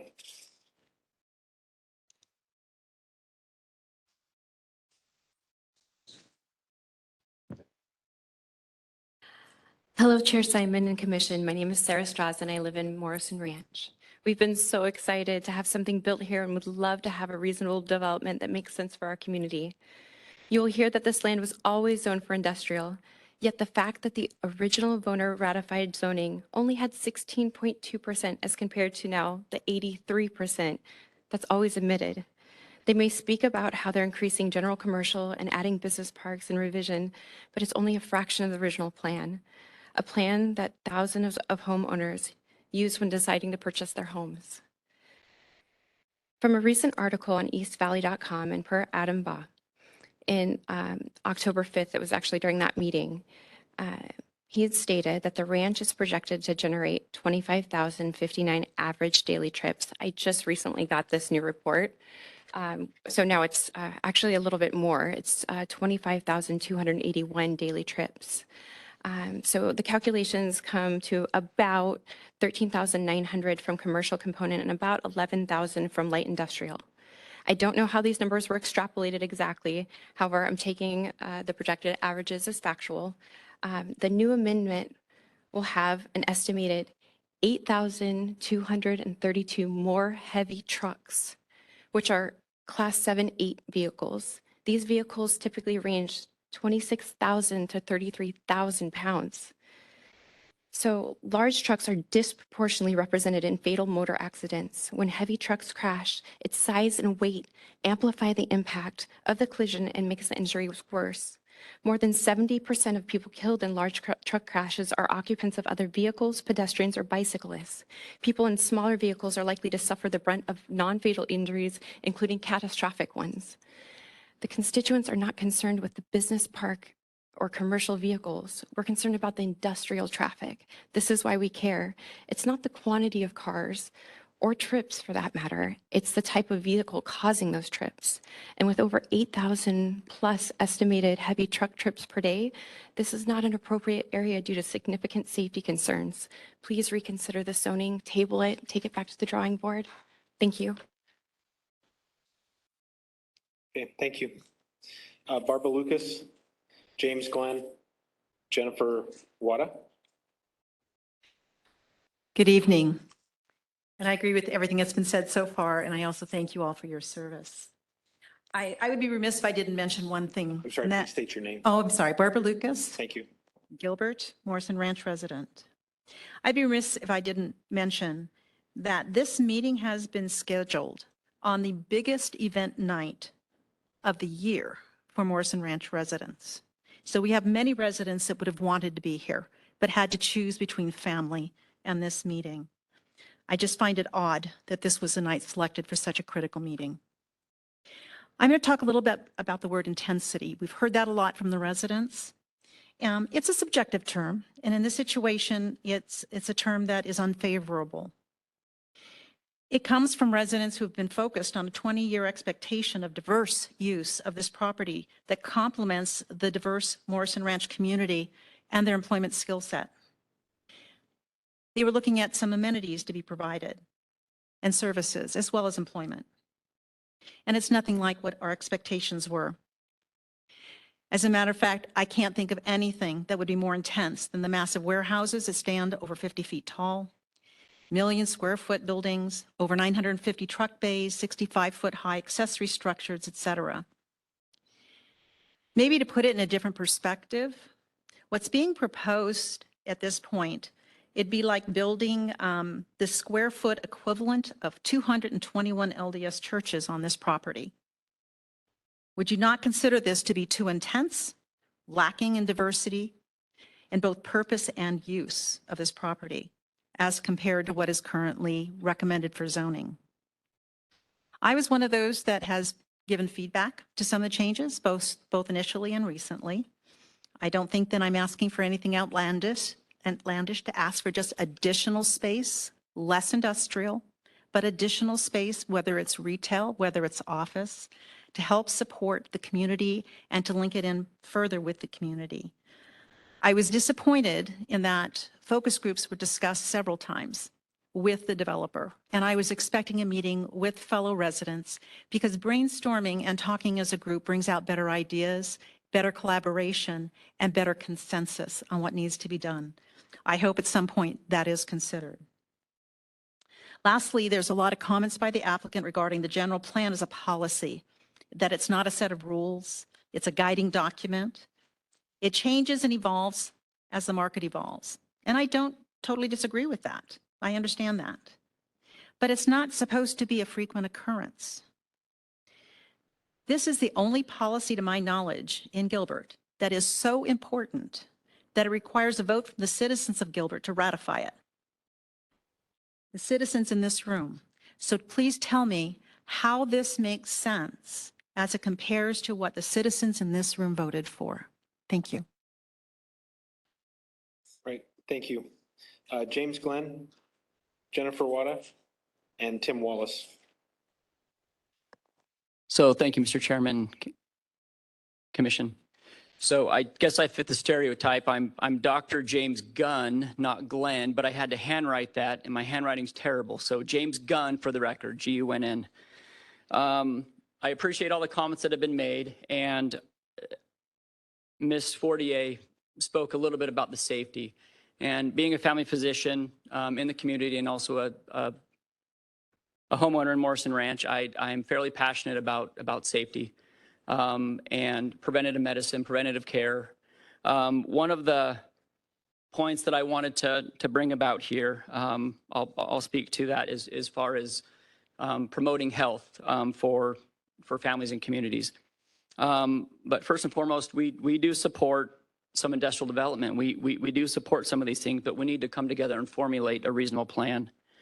The big push for industrial zoning has come from the CHIPS and Science Act, which has given roughly $280 billion for industrial development, and mainly to boost semiconductor manufacturing. There's a slide that I have here that thankfully Mr. Mosley is holding for me, but these are all of the, and this is from the EPA, so this is not something that I've come up with. This is from a typical semiconductor, if that is one of the things that we are bringing here in light industrial. Many of these names you may recognize, many of them you may not, but in addition to being caustic, noxious, a lot of these are also carcinogens. And one of the things that we need to be extremely careful with is anything that is cancer causing. We have lived in times of when smoking was acceptable in the OR. In the 60s and 70s, physicians would smoke in the hospital. Well, we kind of quit doing that. We got a little wiser. We started smoking in our restaurants. Well, then we got a little wiser and we separated smoking versus non-smoking sections. Well, then we got even a little wiser and we kicked it out completely. So I think that a lot of the health changes that we have made have come from years and years of evidence and becoming wiser. I know that a lot of evidence comes from these potential carcinogens and noxious chemicals, and I do not want to put my family, my community, or your family and those other members of our community in any harm's way from potentially some of these other chemicals that could be a danger to us. I thank you for your time, and Appreciate your consideration. Thank you. Jennifer Wada, Tim Wallace, and Tiana Ellsworth. My name is Jennifer Wada, and I live in the Elliott Grove subdivision of Morrison Ranch. My family has lived in Gilbert for about 20 years. Before we moved into our newly built home in Elliott Groves in 2013, we did our research, like others, on the airport and the surrounding area. The big open farm would be an integrated employment center with amenities for residents and would have the same thoughtful development to preserve not just the Morrison Ranch aesthetic, but the town of Gilbert's heritage. We were all in. But after being zoned and advertised to Elliott Grove's buyers as an integrated multi-use center with mostly business park and commercial, we now learn that this was just a bait and switch, as the town is now choosing to ignore the ratified general plan and rezone the area to hold one of the largest industrial complexes in the valley in a residential area. You can call the area whatever you'd want, power corridor, growth corridor, but the applicant's own brochure for the project says it's an integrated neighborhood campus in a predominantly residential area. To me, giant concrete buildings with their noise, pollution, hazardous materials, and thousands of semis coming and going is not neighborhood-friendly integration. This is not just a reconfiguration of what was going to be there before. It's an overwhelming change to industrial. The changes to the plan, which I would consider just a start, are not even guaranteed. At less than 40 acres, they can easily be rezoned back to anything they want in the future without a council vote. What will the town do to make sure that any changes actually happen in the first phase as proposed so that we aren't scammed again? There needs to be some sort of legal guarantee to anything that's approved. The developer worked in the Lindsey 202 project. The developer also worked with residents to come up with some guidelines in the CCNRs and other things to make sure that there were no hazardous materials and other things that the residents were opposed to. We haven't had that same luxury, or at least respect, for this development. Everyone I talk to who doesn't even live in Morrison Ranch is wholly against this. They are frustrated watching the town, once valued for its character and community, turn into an overdeveloped, crowded city. I know we would have full town support to help us stop this disaster if it came down to a town decision. Unfortunately, the disregard for previous commitments and lack of legitimate data to support the decisions have caused many residents to lose trust, forcing us to defend our communities against the very people who are supposed to serve us. Please, as Ryan said, don't rush this decision. Let's take the time to make thoughtful decision when it comes to how much impact this is going to have on us. Thank you. Thank you. All right, next up, I've got Tim Wallace, Tiana Ellsworth, and then Heather Armstrong. Okay. So Tim, I'm going to read your comments. You've got bad for traffic and noise pollution and increased in crime, and you do not wish to speak, correct? All right, Tiana Ellsworth, and then Heather Armstrong. Oh, My wife, she wasn't speaking, but I was. Brandon Ellsworth. Brandon, okay, thank you. So I live in Elliott Groves right next to this.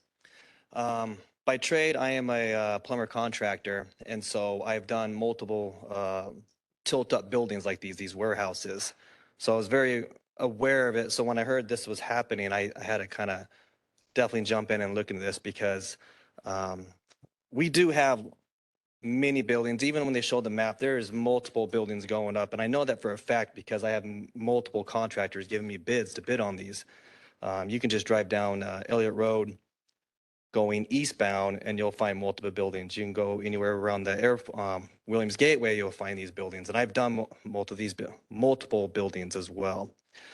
Also the note on there at less than 2% vacancy. I don't know where the stats are on that. I'd be interested to see that. But I've done buildings that are 3 years old and a lot of them aren't even filled up with businesses yet. What I do know that these are very large, they're very hideous, and as the gentleman said, they're lipstick on a pig. They're not appealing at all. looking at this, and I appreciate the 65 feet of landscaping that they're saying there, but we're going to be planting trees, I'm assuming. Probably ash trees that are around in the Morrison Ranch areas. It'll take about 15 years by the time you even see half the building gone. And so, like many people here, my wife and I, we're very aware of this property, and we did know that we were going to hope for grocery stores, restaurants, sport bars, a mechanic, a dental office, and so on. We were expecting them, or hoping that's what it was going to be. But what this is not going to benefit anything for the residents of Gilbert. This isn't going to benefit anybody, the residents in Morrison Ranch.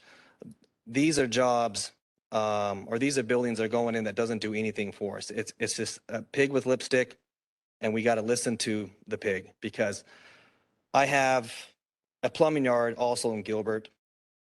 Every building I've ever done, they've never been next to residential. Not one I've ever done.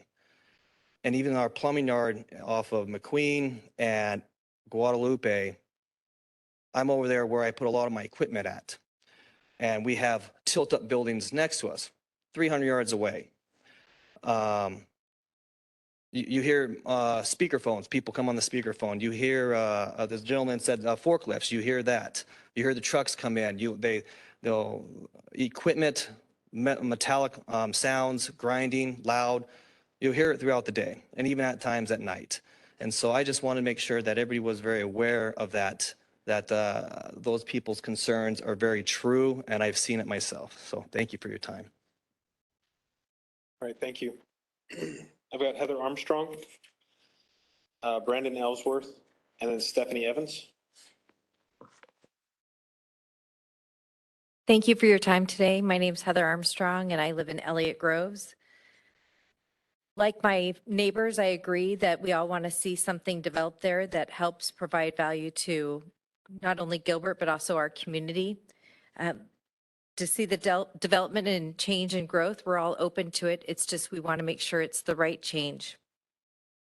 Since the beginning of this project, feedback has been given to the developer, and they've had plenty of opportunity to make these changes. I feel a little disheartened that these changes were presented so late, so we could not have opportunity to really look through them and really evaluate them. And now we're at a point where we're up against a timeline. So like my neighbors, I would echo that we really would like to just pause, take time so that we could really reflect and look at these changes. In the original plan, they had said that there was going to be around 1,000 loading docks, which means that's lots of trucks backing up. They said about 1% or 10% of those would be used. So that's still 1,000 or 100 trucks that are going to be around that area. What I don't know now is how many will be in this new plan.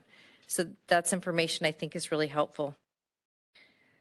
Something I really want everyone to think about too is if you're familiar with the Warner and Recker intersection, there is some new large gray buildings that have been built. And every time I drive by there, I just feel horrible for those people who live there. There's people that look out their window and all they see is gigantic gray walls. And it makes me feel so sad for those people. I've heard from individuals that they were just really blindsided by that change. I don't want our neighborhood to be the next neighborhood where people are shaking their heads and feel sorry for us. Please help us provide something that provides character and really flows into our community. Thank you for your consideration. Thank you. Is it Brenda Ellsworth? Or? Oh, you just went, okay. I guess I had two cards. Perfect, gotcha. So, Stephanie Evans. Good evening, Commission. My name is Stephanie Evans. I live in Morrison Ranch, Elliott Grove subdivision. So now that the area is being built out with new residential, this will provide a new opportunity for greater demand, business parks, and general commercial, which could provide a vibrant and dynamic business climate as stated in the Vision of Gilbert, page 4, 2020, general plan. In fact, now that construction around Power and Elliott has been completed, the current zoning could and will be more attractive to investors.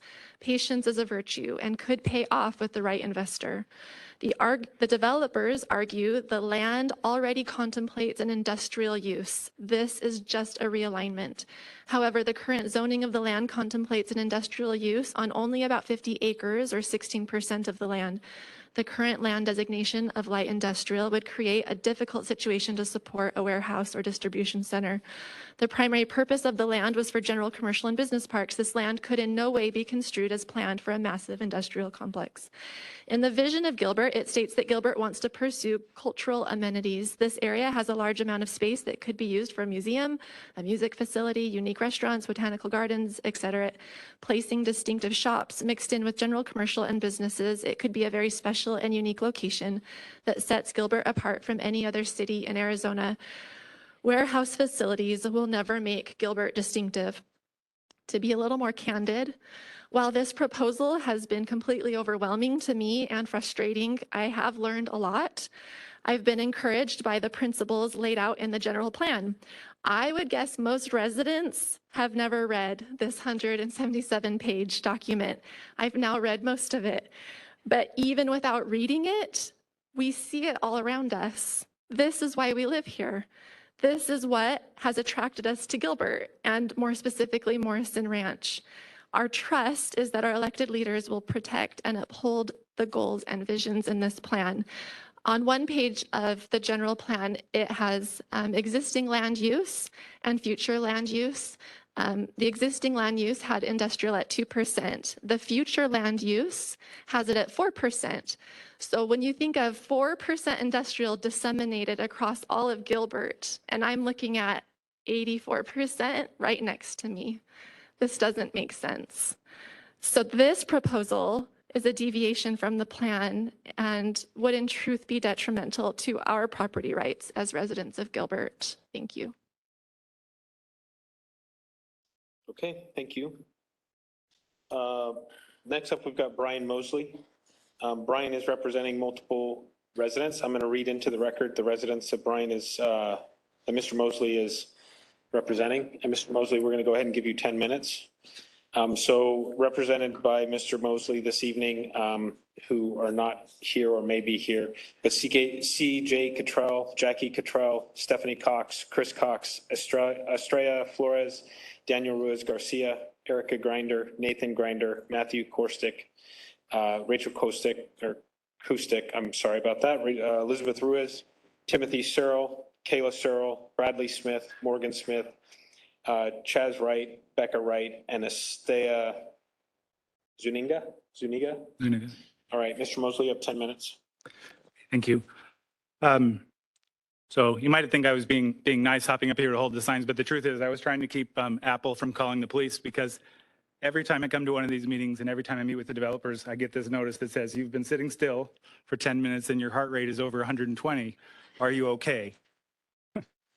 So I'm not okay, and neither is anyone here, as you can tell. It's been incredibly frustrating, but we're all here, most of us missing a Halloween event with our children. For one of our kids, the last one we're going to have until he's maybe moving out. So the families you represented, we just texted the 10 or 8 families that we know on our little section of Amber Lane. And we get, 18 people back that are happy to have me represent them. We live right up against it. I live 4 houses in. I'm representing somebody who lives in a 2-story house right next to this. I will say, while I don't think this development creates a livable community, if we were to build it, that the proposal and has brought us together in a community and made us a more livable community and made me more proud of my community. And so in that way, it has very much accomplished the plans to bring us together in opposition to it. As has been said, the only people who support this are people getting paid to support it, and people who are so entrenched in development and so used to making compromises that they don't see a half of a block change as any different than the change on a single plot. Scientists know and have figured out over the last few years that no matter how smart a scientist is, they can't code their own data. that when they look at the numbers on the experiment they've run, no matter how carefully they've set it up, they'll see the wrong things. They'll see what they want to see there. And that's why even after they come to a result, they publish it and they get peer review and they get lots of other smart people, like you have lots of other smart people here, to say, actually, you missed something kind of important.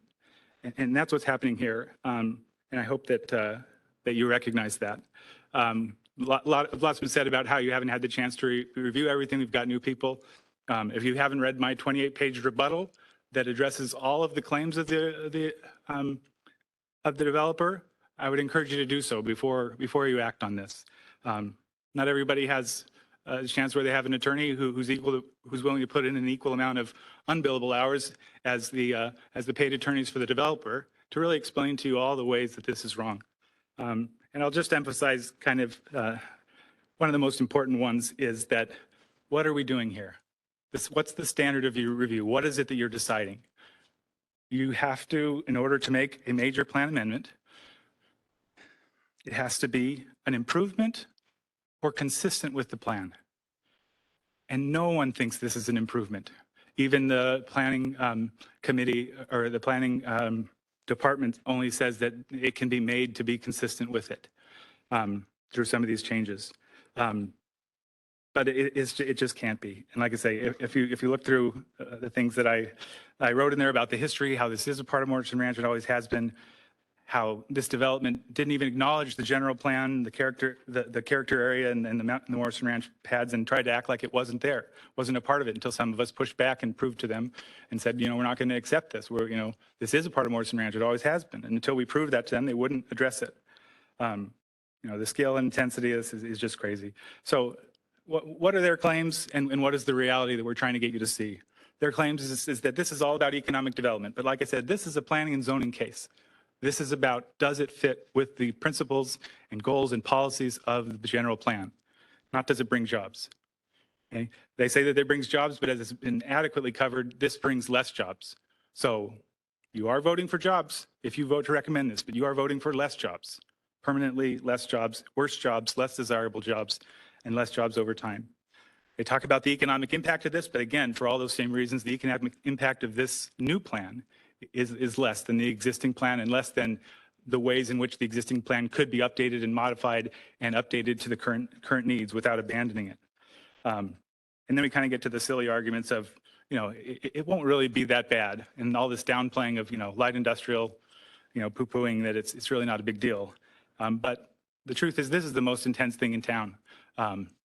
There's no 1 million square foot building anywhere except for the one they're just building by the 202 loop out there that you can see from our houses already, even though it's 2.5 miles away. I looked out and around town and I found in Tolleson, in Phoenix, some places like this where these size of things are right next to homes or 200 feet away, not right next to 200 feet away, but they're just a solid line visible above the 2-story homes from within the neighborhood. It just towers over everything. And then we get this kind of like, this is the best you're going to get. What else do you expect? Who else do you expect to come here? Which kind of sounds like an abusive boyfriend kind of, you're not going to do any better than this. But the truth is that this it could not be worse than this. Like I say, literally, there's nothing that could be worse than what they're proposing here. If you look at that map, maybe the one way that it could be worse is if you switch buildings 4 and 5, and forgive this comparison, but so that the 1 million square foot building was kind of like a middle finger to the neighborhood among those 4 long, huge buildings, because it really is just so offensive and frustrating for people to tell us like this belongs right next to our homes, or that it's okay, or that we're being, irrational, and, that, changing everything from transitional intensity of business park to the middle intensity of an industrial, or light industrial is not a big deal, not a big change. Again, jobs, the numbers were quoted, but like I say, we're so proud to bring Corning here, 350,000 acres, or 350,000 square feet, 250 jobs. Whereas when Deloitte was announced, for only 100,000 square feet, there's 2,500 jobs. There's so much more jobs if you kept a better mix. And those same reports looking at, it takes a while for things to build out, but Rivulon is building out, and the reports say that Gilbert has had more growth in office space than anywhere. than any other growing city. I mean, that's our own data. And like I say, so the idea that there's nothing else that can happen here is just silly. This is a pointless race to the bottom with Mesa. You know, we don't need to build an airport here just so we have one in our town too. We can enjoy the benefits of the Mesa Gateway Airport because it's right there. We don't need to build these industrial right next to our neighborhood in a way that destroys our neighborhood when there are 3,600 acres of light industrial going in Mesa right across the street from here. I'm going to have equally livable, nice commute if I decide to work for an industrial employer, whether I go to this side of Power Road or the other side of Power Road.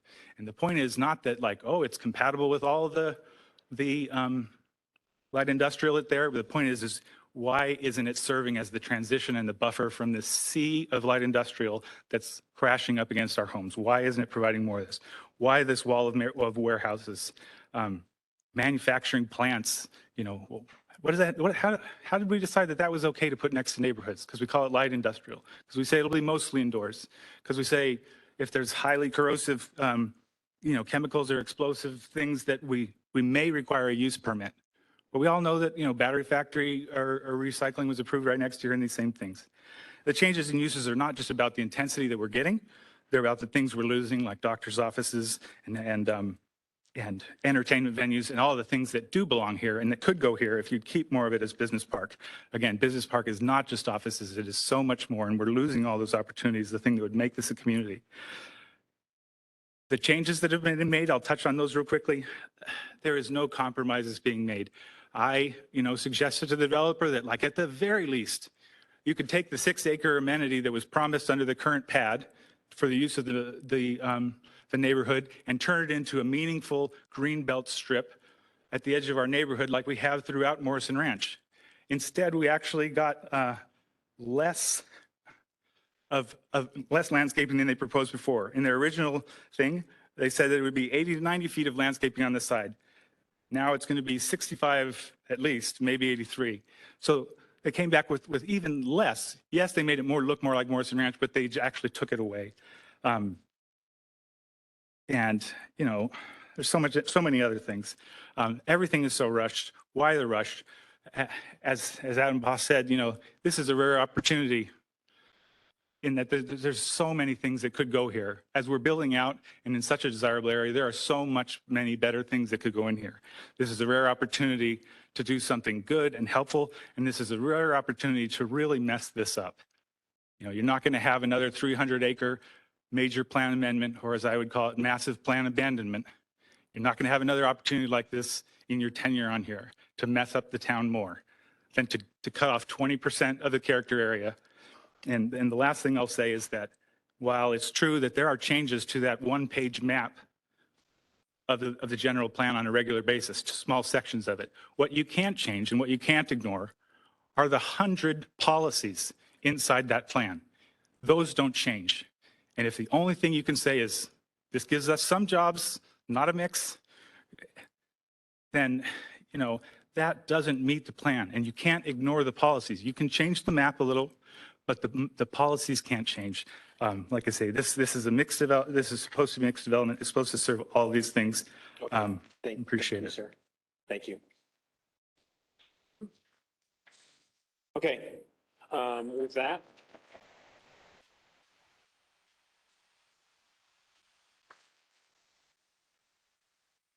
With that, we'll go back to the applicant. Mr. Ball, would you like to address and unpack some of that?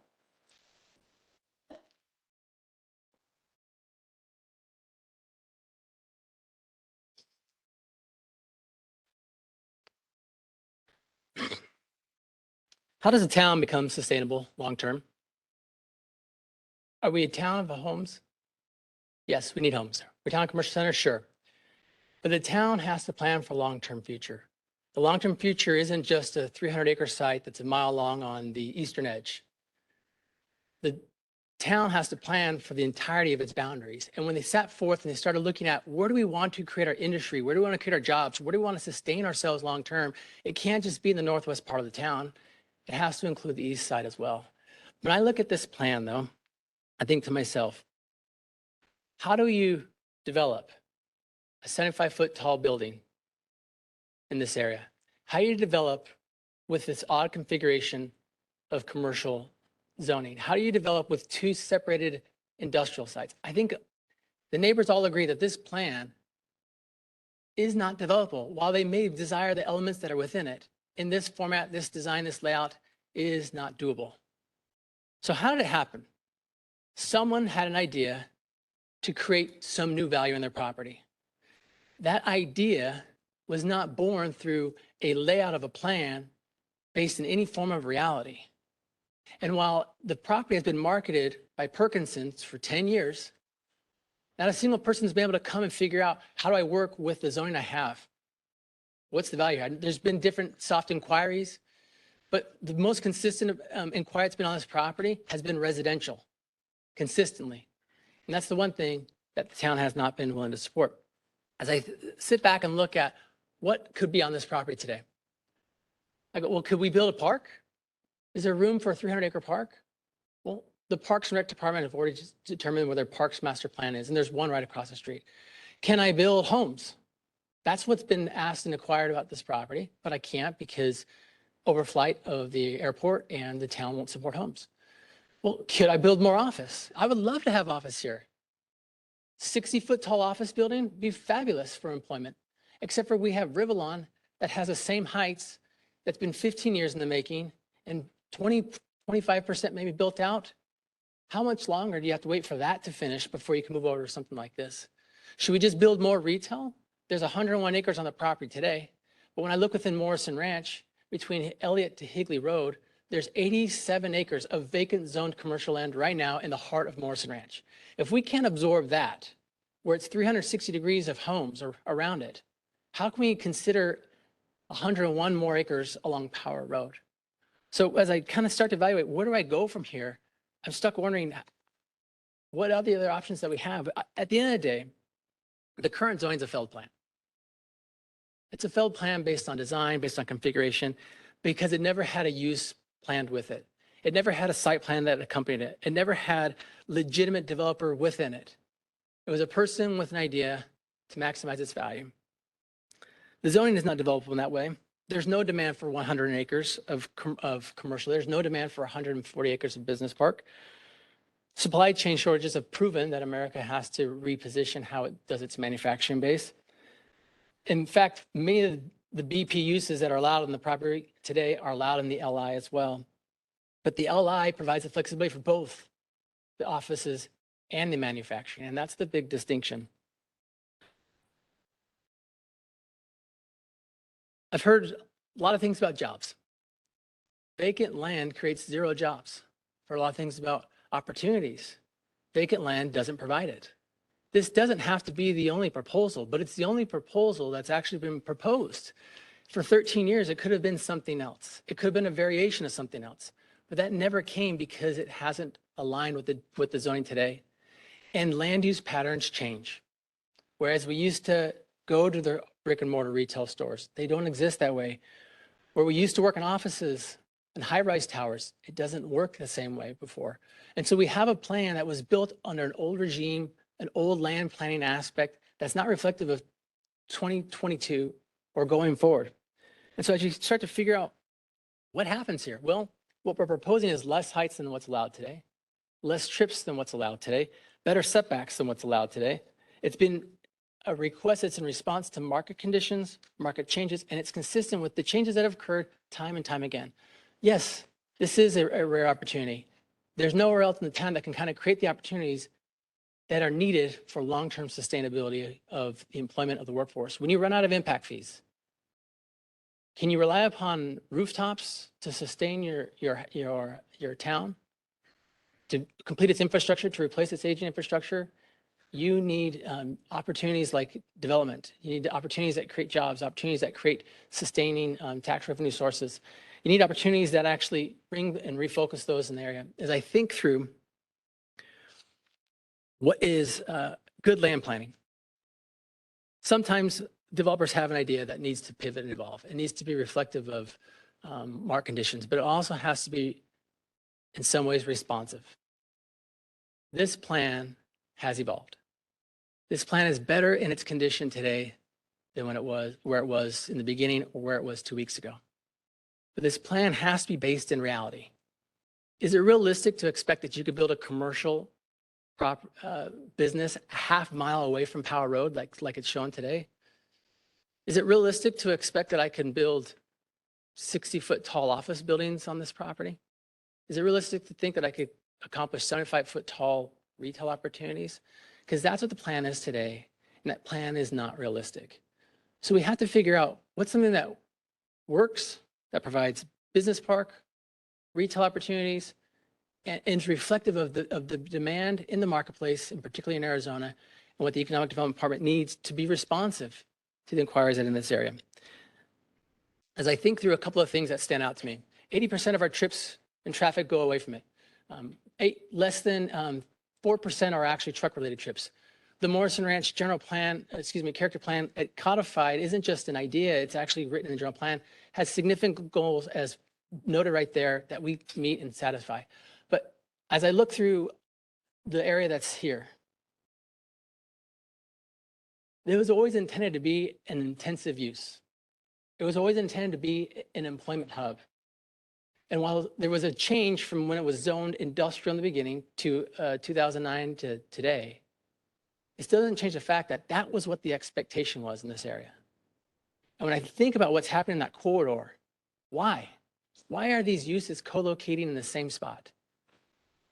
Because of the proximity to freeways, because of the proximity to airports, because these were the plans that were long envisioned before someone had an idea to change it to something like this that was never really based in reality. When I look at the Power Road Growth Corridor, it specifically calls out business park, commercial, and industrial as the uses that are encouraged in this area. It's one of 4 growth areas. So the town has a desire for these types of uses. They know that's what you need to sustain a town long-term. So when you think about the decision you make today, you're not making a decision based on a singular 300-acre property. You're making a decision that's for the best interest of the town whole and wide. There's plenty of goals and policies in the general plan that support this. I've highlighted them here, but when you think about a lot of things, it's essentially about creating infrastructure, creating connectivity, providing jobs in there, providing long-term sustainability, providing places of diversity of employment types. But when I sit back and look at this, I think about why does this make sense? Well, you have a professional planning department that analyzes these requests day in and day out. They recommend approval.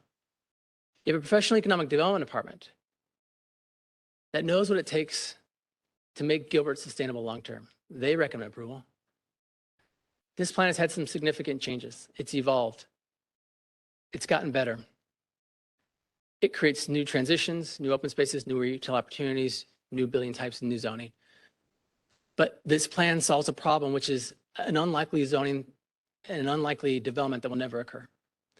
It's consistent with the development pattern along Power Road. It's consistent with what the original vision was to have an employment hub in this area. It's consistent with the growth corridor. It is consistent with the elements that we're including from the Morrison Ranch character area plan. It's supported by the general plan goals and policies. It's supported by staff. It's necessary for Gilbert to be competitive in the industry space, to be competitive with the workforce, to bring the types of jobs here so we don't have to drive in other places.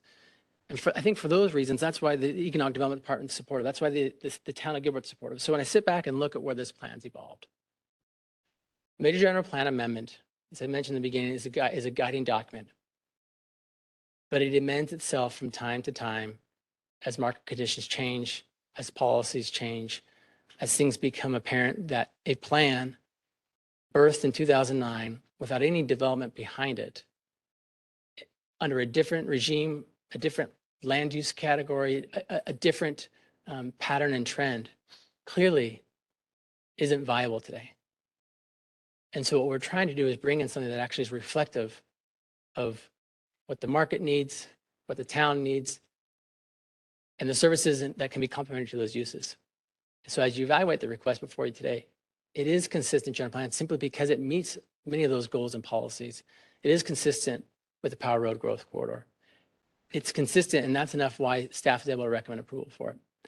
This is a recommending body. It is not a body of final adjudication. That's the role of the town council. But at a minimum, I want to make sure that we present the legislative process, why somebody would go through this and ask for a hearing to consider the request. We've made a number of changes, but clearly you may have some questions for me. So with that, I'll end my presentation. Right, thank you. Veronica, do you have anything that you would like to add at this point before I go to questions to the dais? Mr. Chairman, no, I don't have anything to add, but if you have any other questions for me, I'd be happy to answer them. Okay. All right, with that, we'll go ahead and bring it back up to the dais for questions for either the applicant or for staff. Anybody like to start us off? Yeah, Commissioner Anderson. I actually have a question for the applicant and then a question for staff. So if, my understanding is this site plan isn't what will be built. I mean, there's still going to be a process after this. If town council goes ahead and approves this case, then the applicant is going to have to come back before us with design review. So I guess my leadoff question to you is, since 2009, the current landholder has not been able to find anybody to develop this land, which is the main reason for this rezone, I'm suspecting. Does the applicant have end users in place? Any end users in place where if this gets approved through town council, that they now proceed with design review cases, submit plans for CDs and start building this land? Or will this just sit vacant for how many more years like it currently is until they find somebody to come in here and start that development process? So we have a phasing plan. There's some buildings that will be built in phase one, and then there'll be other buildings that won't be built until the market conditions warrant. As part of phase one, we'll bring in a couple of speculative buildings, the buildings along Power Road and some of the buildings on the south side. But in the industrial space, essentially the market requires buildings to be built in spec, and then the users materialize and decide to move forward with it. And so we won't build a whole site all at one time. And then we'll go through a subsequent design review for every single building going forward. At a minimum, part of phase one will be all the improvements along the western edge. That includes the trail, the trees, the plantings, the walls, et cetera. So we will build, but we'll build at a pace that's reflective of the demand that needs to come into the area. Okay, so it's possible that this could take another 10 years to get built out, depending, with market conditions. Yeah. Okay, thank you. And then my question for staff, can we bring up the slide that has the overall area that shows the surrounding Morrison Ranch?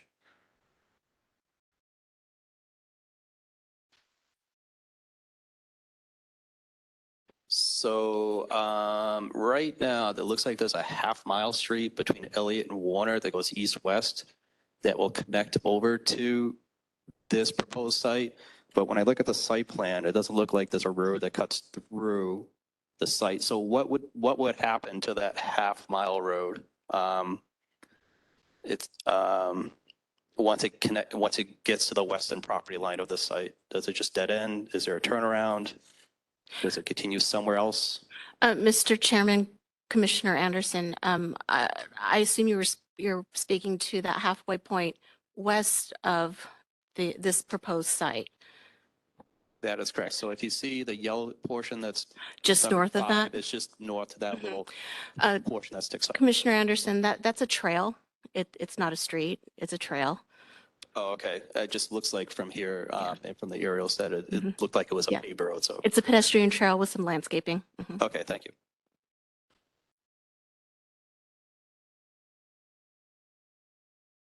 Questions or comments? I mean, I have a question for.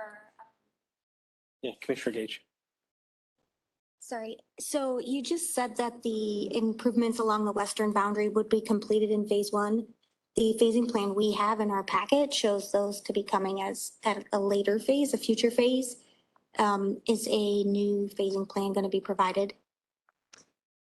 I'm not sure if you have the right. I'm sorry, the phasing plan that we have in our packet shows the improvements along the western boundary as being completed in a future phase. Yeah. You said they were going to be completed in the first phase, so I was wondering if if a new phasing plan was going to be submitted. Yes, they are part of phase one, and they're also stipulated in the zoning steps to be included as part of the initial phase of development as well. Within that stipulation includes minimum requirements for benching, seeding, trail, types of trees, spacing of trees, vinyl fencing, solid fencing, and the width of those areas. All those are codified in the zoning steps of the case. And the box size of the trees as well? Has not been defined. Thank you.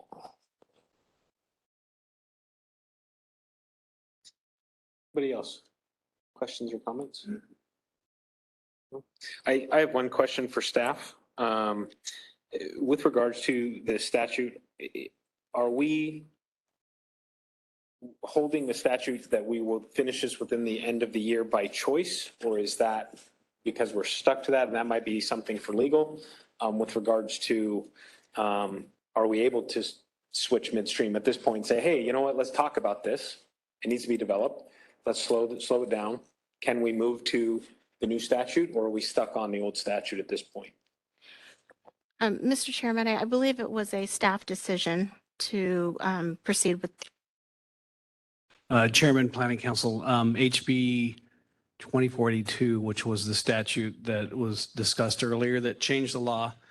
Prior to that law change, which became effective in September, it required that all major general plan amendments be heard in the same calendar year in which they're filed at one hearing.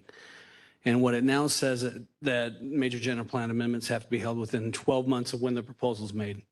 The statute and the bill itself did not include a retroactive provision. And there's a statute, ARS 1244, that says no statute is retroactive unless expressly declared therein.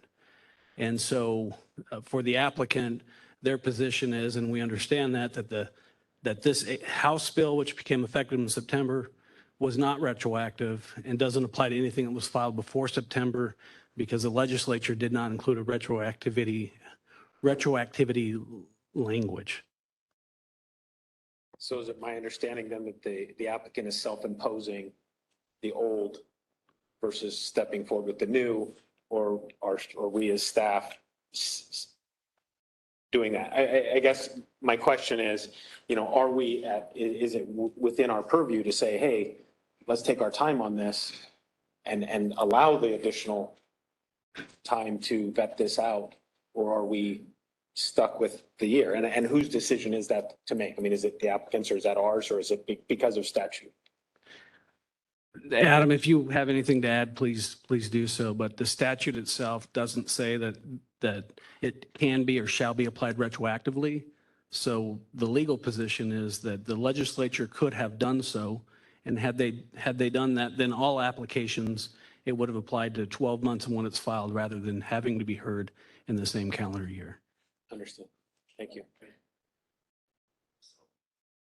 It is statute. Okay.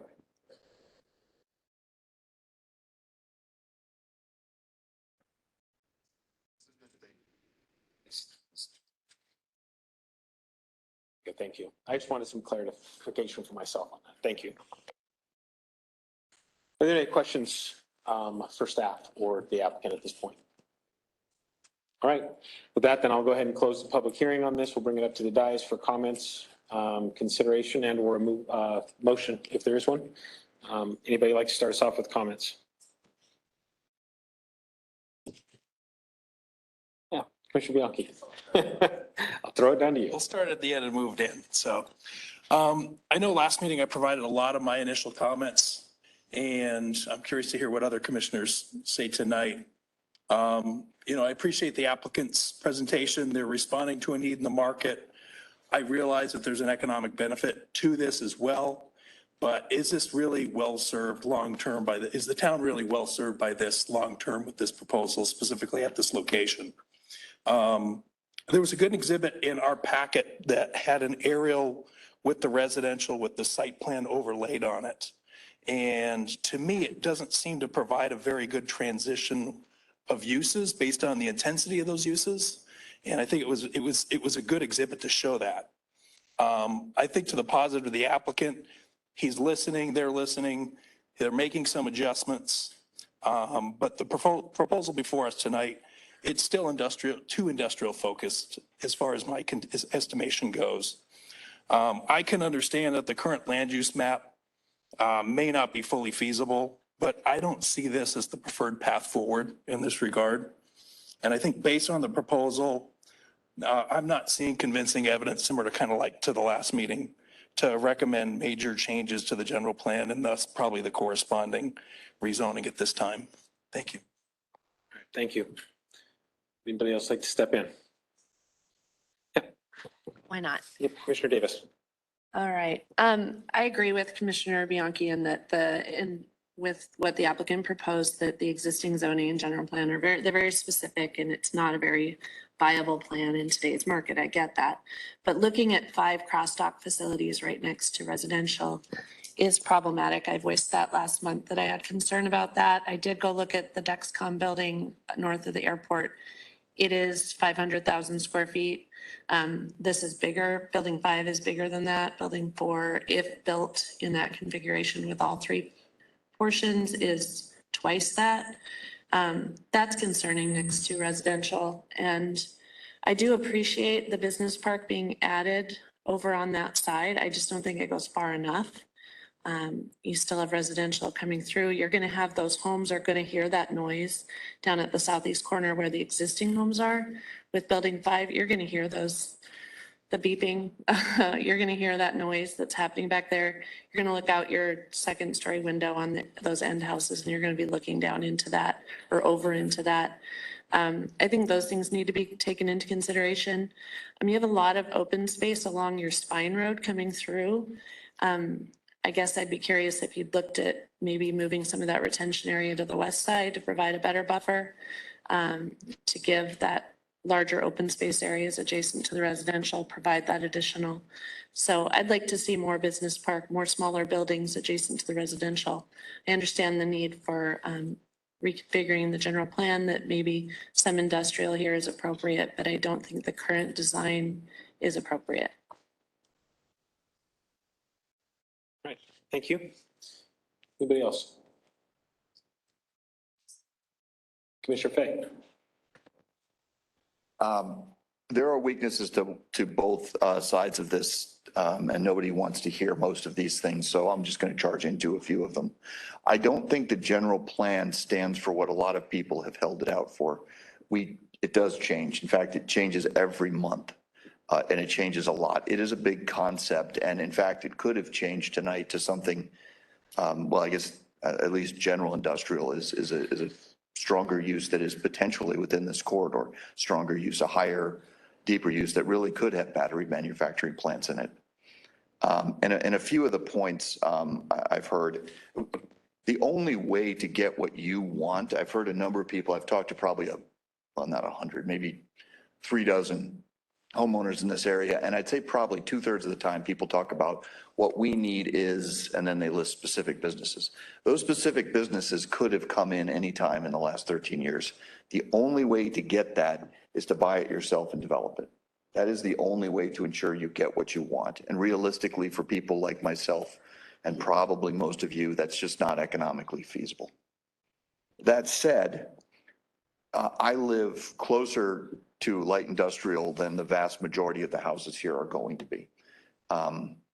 I'm probably about 300-400 feet from light industrial. Most of the objections I hear people talking about, I think, cross into hyperbole. Cancer-causing agents, and some of this stuff is probably getting, frankly, a little bit over the top. That said, the buildings I live near are very similar to what we're describing, and the one that probably, I don't know how you're going to get around this, is the backup alarms, the noise. Somebody, I don't remember who, one of the Mac, whoever, I don't remember what his actual name was, but he said he goes by Mac. He brought up, and yeah, he's right. I do hear the beep, beep, beep, and there isn't really a lot of, I'm probably 600 feet away from the light industrial. It's a quarter section, so it's about half the size, but still not many. So the issue comes down to compatibility. I think that the uses we're talking about, both under the general plan, were foreseeable. And in fact, like I said, foreseeable could have even been more, could have been general industrial in this corridor. The question that I'm hinging on and the one that I'm grappling with is compatibility. And while it is foreseeable, the question that that's it. What I'm grappling with is compatibility. How compatible is it? A lot of the neighborhood that's adjacent and relatively adjacent isn't that bad, but there is some of it you're up against. I'm sorry, I'm supposed to be rotating, public speaking when I'm supposed to be rotating around and not just talking to one person. But there is some parts of it that are right up against houses, and compatibility with that part of the neighborhood is probably the weakness of this plan. And that is the piece that I'm grappling with the most tonight. That's my point. Thank you. Anybody else like to chime in? Yeah, Vice Chair. Thank you for the time, Chairman. I'll try to speak loud enough. Much like Commissioner Fay, I find that, the compatibility is the crux of this.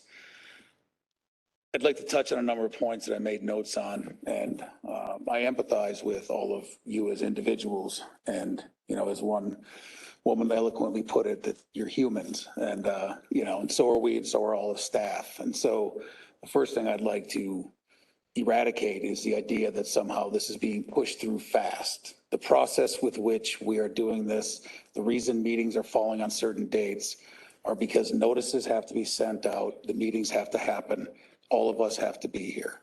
So I'm not saying that's going to rest your minds at ease, but there is absolutely no nefarious intent.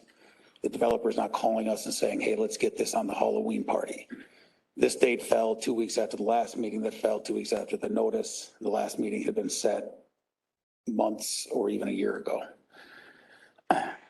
Many people said this is not what the developer told us when we bought our house. I would say that's probably something that's happened to everybody at some point in their life once they hit 50, if they bought something that a developer lied to them. That sucks. It's unfortunately that the approved plans and the code with which we have to make decisions on does not hinge upon what the website of the home builders told you. Health consequences, the health consequences of either of these plans could be debatable. I'm an environmental engineer. I'd be happy to create a spreadsheet to show what all of it would be, but much of what we're saying is hyperbole. Saying that there's no restrictions on buildings, we have no ability with which to actually restrict buildings based upon a PAD under the state statute. Saying that we're under a drought and that this intensity is somehow going to utilize more water is a fallacy, because any and all development, whether residential, commercial, industrial, or anything in the state of Arizona since 1980 has required Arizona Department of Water Resources 100-year supply. Whether you agree with that or not, you can take that up with them. If they're going to develop anything, to get a permit from AZDWR, you must show that. So that's a non-issue. Saying that the voters of Gilbert would be against the land use. The same voting was the voting that took place on what setbacks there would be. So the fact that the developer is going well above and beyond what industrial would be is saying, well, our houses are different. The same voters said 75 feet or whatever is fine. Well, they're putting 200. So to me, that's a non-issue. The claim that Rivulon and Deloitte brought in tons of jobs. I drive by it every morning. That parking lot is 100% empty. Not 99, not 98, 100%. Zero cars. So yes, you can argue that, but by that same argument, you're utilizing what you're saying, hey, we're not just about the jobs, but then within the argument, you're saying, look at these are better. Well, those aren't there either. All of that being said, I have a very hard time looking at this within the character area. And I agree that there could be some changes. And my opinion of the timeline and everything, I hope you all can understand that the decisions that we have to make are based upon the statutes and the timelines that we're given, and that we spend a lot of time working with the staff to understand these things. And I agree with you that, yeah, massive buildings right next to your homes, in some cases that could be awful and appalling. The unfortunate circumstance is that even if we as a board deny it, they could then come in and put these same mammoth-sized buildings of general commercial right next to your houses. So I just want to make sure that you understand that part as well. Now, I won't spend any more time. I'm a very much of a pragmatist, so I apologize if I sound like I'm lecturing, but I do agree with you. And I do agree that there probably could be some changes to this. And I'll be voting accordingly. Thank you. Thank you. Anybody else have anything they'd like to add?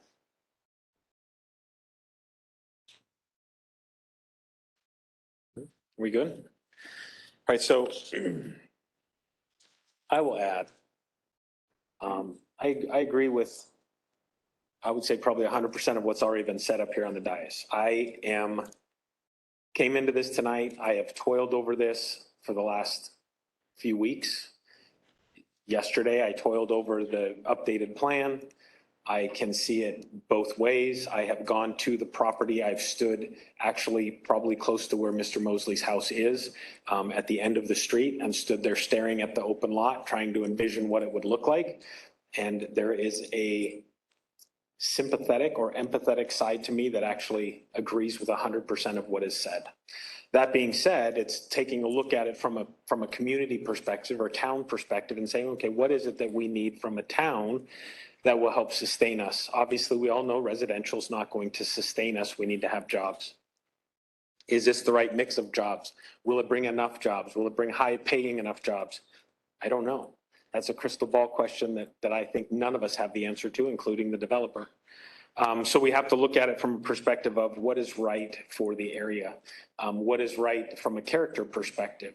What is right and what is been looked at over the years and potentially can be. I can tell you the way that it is currently zoned, it would not develop to the liking of any of you. And it would be parceled out and pieced out. And I could pretty much guarantee there's going to be some form of high density housing and whatnot if it sits the way that it is. We all know that retail is not what it was before COVID. We all know that office is not what it was before COVID. So really it's where are we going into the future? And we don't know that. I think the thing that I struggle with the most on this is, truly does it fit? And when I say does it fit, I'm talking really the western edge of it. And I think the developer, and I commend the developer for trying to act as quickly as possible to appease some of the concerns of the residents. At the last meeting, I said I thought that there needed to be work done, and I appreciate the work that's been done, and I appreciate the quick response that came out of it. I feel like there could still be some more work done, and so I'm struggling. And at this point, I'm truly struggling. This is probably the hardest decision I've made in the last 3+ years sitting on this dais. So, again, I commiserate with all of you. I empathize with all of you, with those that sit at the end of the road. I understand that. Questions do run in my head. Okay, so this doesn't go in. The next project that comes along, that they say, okay, you know what? We can't sell it as a whole. We're going to divvy it up and we're going to throw in some more high density housing. We're going to throw in the general commercial. We're going to throw in the industrial. We're going to go to the height that we can go. I question how many of you will be here screaming about the exact same thing. So it's really trying to mute some of the noise. And I don't mean that offensively, but trying to think of it from a very logical and rational perspective and what is it that the town needs. So those are my two thoughts. Unless there's any other comments or concerns, I will entertain a motion one way or the other from anybody. And I believe we would need two separate motions, one for the general plan and then one for the zoning on this. Is that correct? Okay. And we are making a motion for recommendation to the council for what they potentially would do. We are not actually approving or denying this at all. We are just making a recommendation. So keep that in mind. So with that being said, I will entertain a motion one way or the other.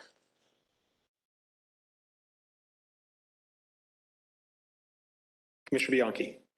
Chairman, I'll put it out there and we'll see where we end up. So, Chairman, I'd move to recommend to the town council denial of GP 22-06, the ranch, a major general plan amendment. All right, I have a recommendation to deny the general plan amendment. Do I have a second on that?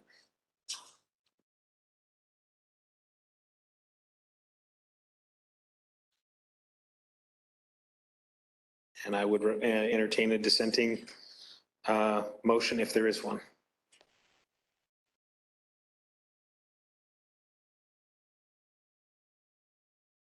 Commissioner, Is it GP 2206 or 05 that we're looking at? you're right. Oh, wait, I was not looking at it. So Yeah, I think Commissioner Faze might be right. I think I said it was 06.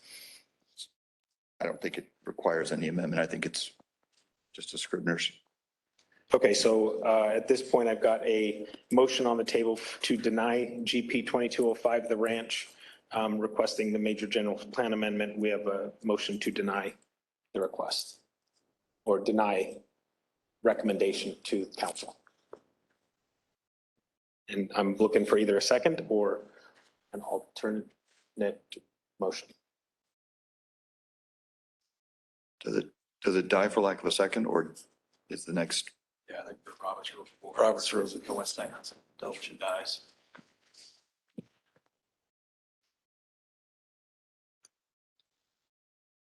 Right, not hearing a second on that motion. Do I have another? Chair, can I ask a question? Yes. Related to, the applicant mentioned in his presentation, there were additional stipulations he had prepared in preparation for anything, maybe adding additional buffers on the west side. I don't know if it related to those things, but I didn't know if that's something that could be discussed. Yeah, absolutely. Open for discussion. So I don't know how any of the other board members, if they'd want to hear anything like that, as far as additional steps to be added to provide better buffers, or if there's a possibility, I know the timeline is tight. I don't know if the possibility of a continuance to see some sort of revised site plan is an option. I just didn't know if there was an option for a continuance to the next P&Z commission meeting to be able to see a revised site plan if they were to provide some additional buffering. If we continued, it would be continued to the November 2nd, correct? And then we'd still have time for council to hear it on the, whatever the next Tuesday, the 15th. So Could I do a motion to continue it? I guess that's my I would assume we could. If I put forward a motion to continue to November 2nd, is that an acceptable motion legally?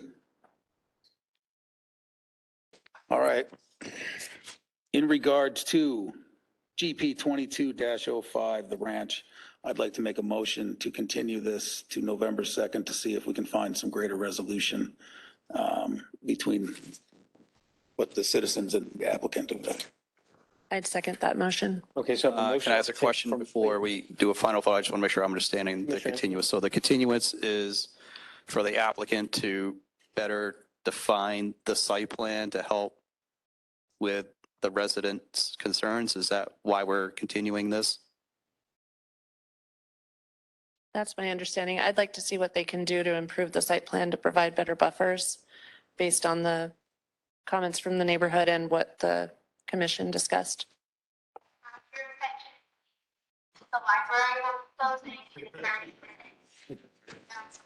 Okay, everyone got to go.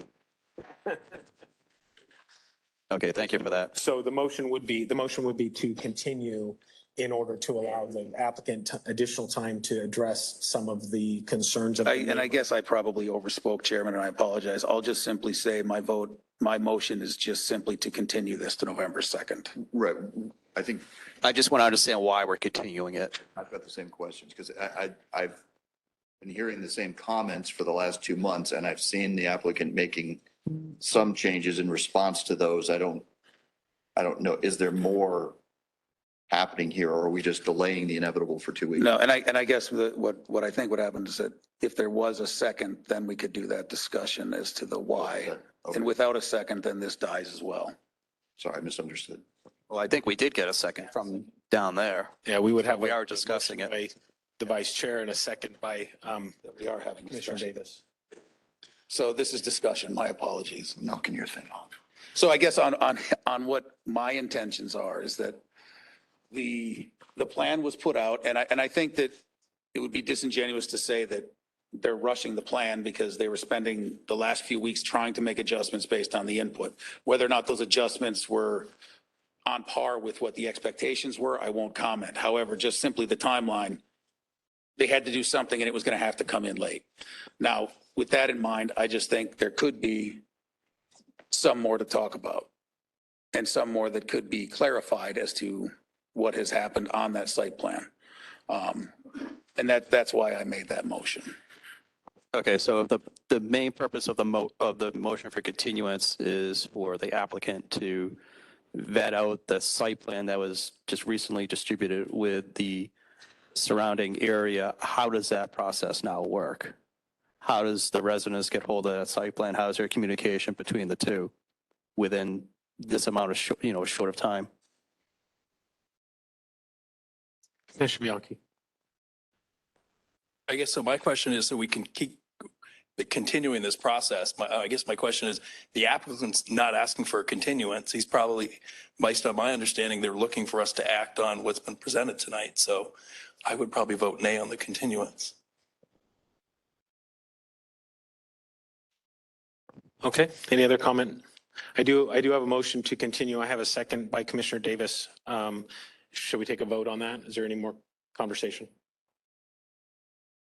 All right, so we'll go ahead and take a vote. I've got a motion to continue by the vice chair. I've got a second by Commissioner Davis. All those in favor? Aye. And all those opposed? Aye. You voted aye? Okay. Roll call vote. Yes, please. Commissioner Bianchi? Commissioner Blazer? Oh, sorry. Commissioner Davis? Commissioner Fay? Nay. Commissioner Anderson? Commissioner Gage? No. Vice Chairman Mund? Aye. Chairman Simon? Nay. So was that 4-3? 4-3 to nay? So we're not continuing. So I'll entertain a motion one way or the other.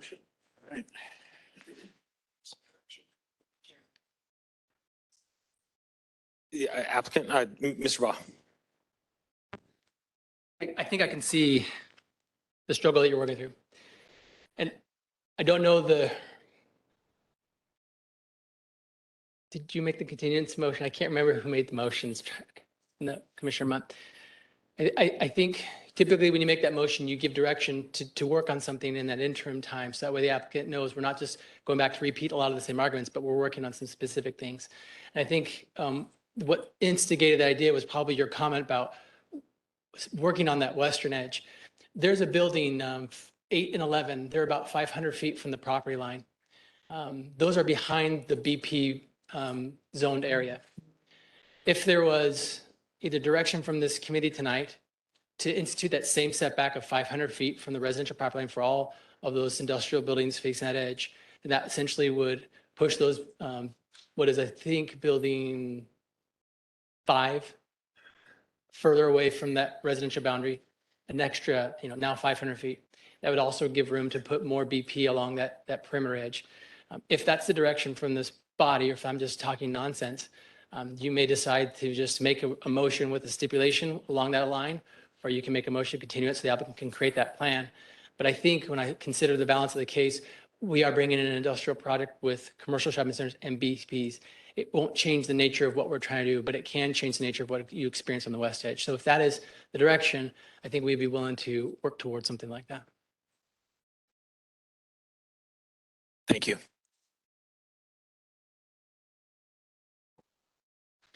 With that, do I have any conversation up here on the dais, or do I have a motion?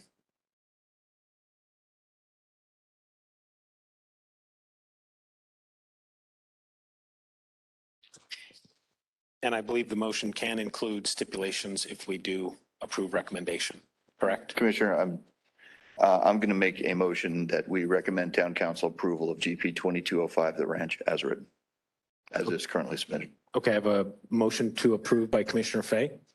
Do I have a second? And I have a second by Commissioner Gage. All those in favor? Can I have discussion? And opposed? Nay. So I think I've got a 4-3 approval on that. And do you want a roll call on that? Yes, let me do a roll call, please, for the minute taker. Commissioner Davis? Commissioner Gage? Commissioner Anderson? Commissioner Fay, Aye.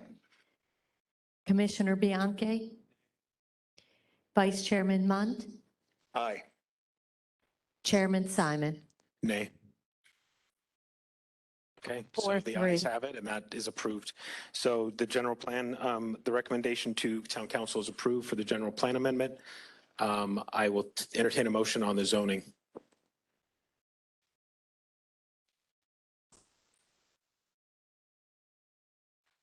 Chairman Simon, Commissioner Fay, I make a motion for the reasons set forth in the staff report to recommend approval to town council for Z 2205 as written.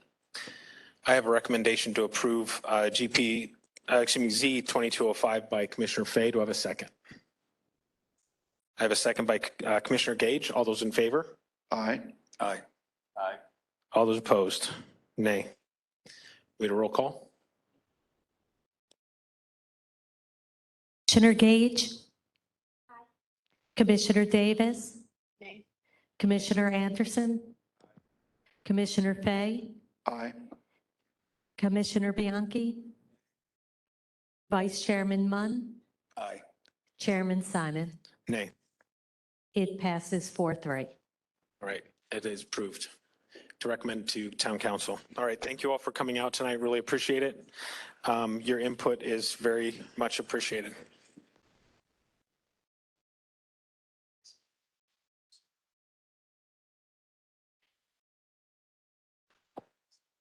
I'm going to go ahead and give us 10 minutes to let the room clear, and then we'll start again. So we'll take a recess for 10 minutes.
All right, we're going to go ahead and get started. Call us back to order. We've got item number 6 and item number 7, GP 2206, Lindsey 202 Industrial Business Park. I guess we'll go home.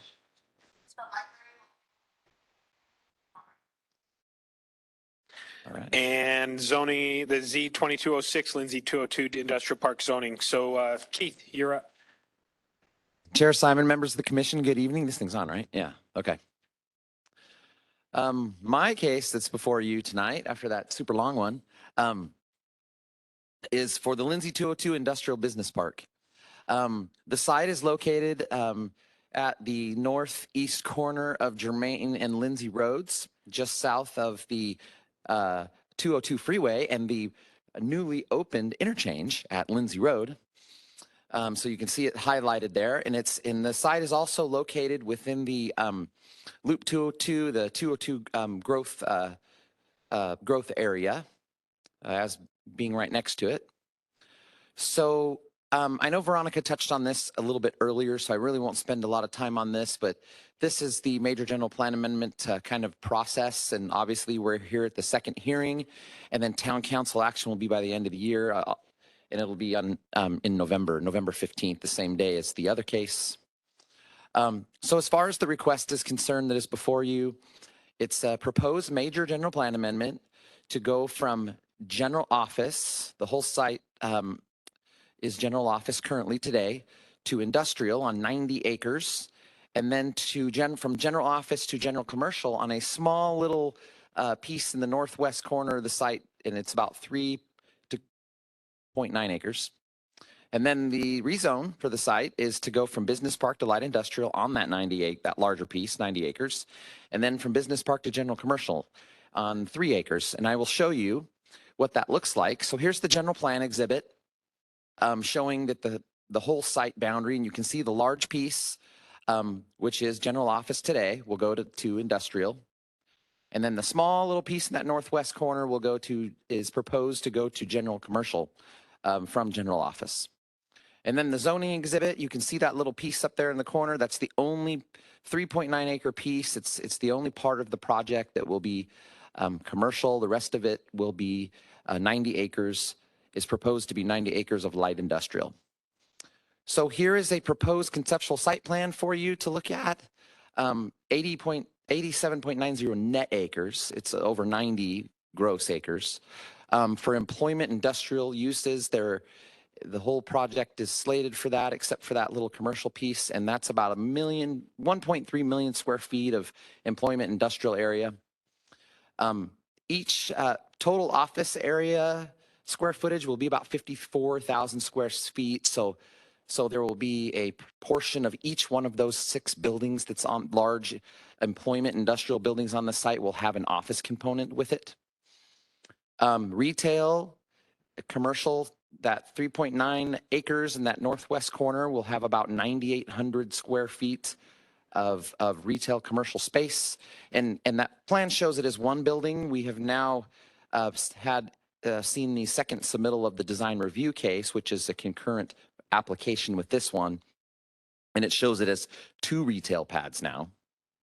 And the square footage might have increased a little bit, but I think it's pretty close to 9,800. And then a total of 1,800 parking spaces around the industrial buildings and the commercial buildings.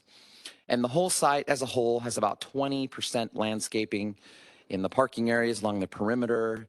So that's actually quite a bit of landscaping for an industrial or development development that's predominantly industrial. As far as public participation is concerned, there was 2 virtual neighborhood meetings. The first meeting, about 20 people attended. The second meeting, there was about 14.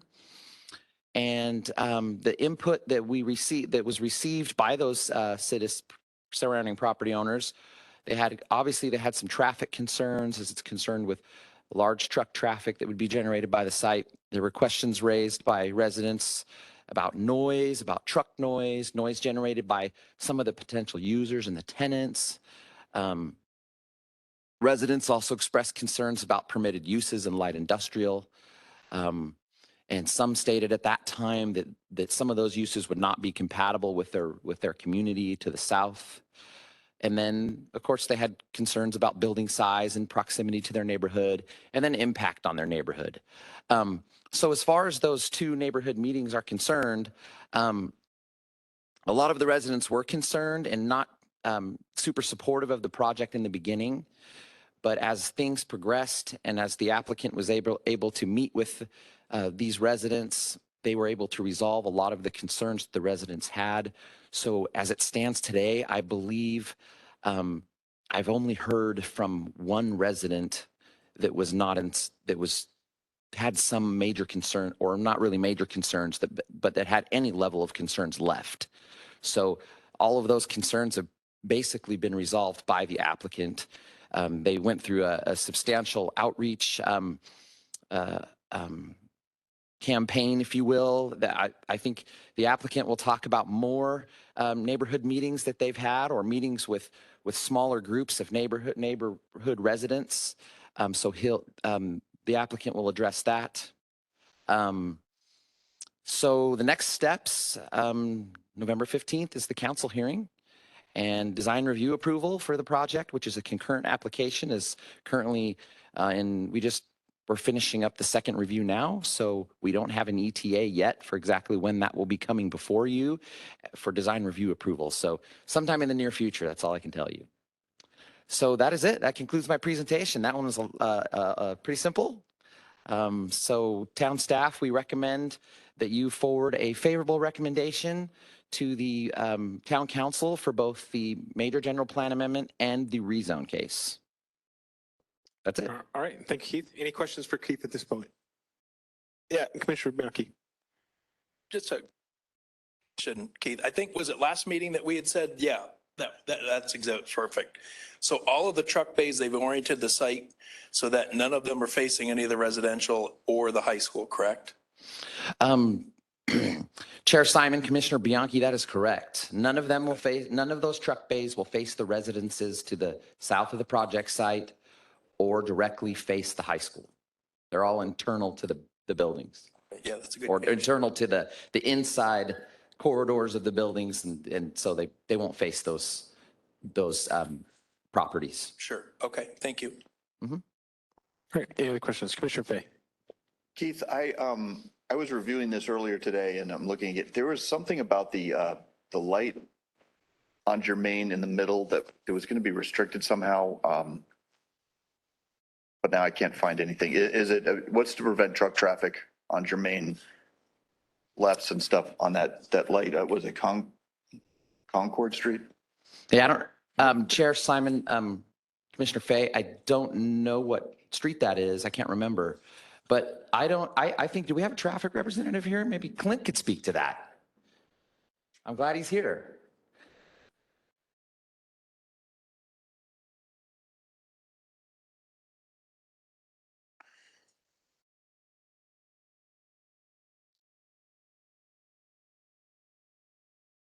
So that is Concord Street? Yes. So that exhibit's not correct. So they've been trying to, the traffic study showed a traffic signal at that location. But the last one, it showed it didn't meet any warrants, it didn't meet any hours.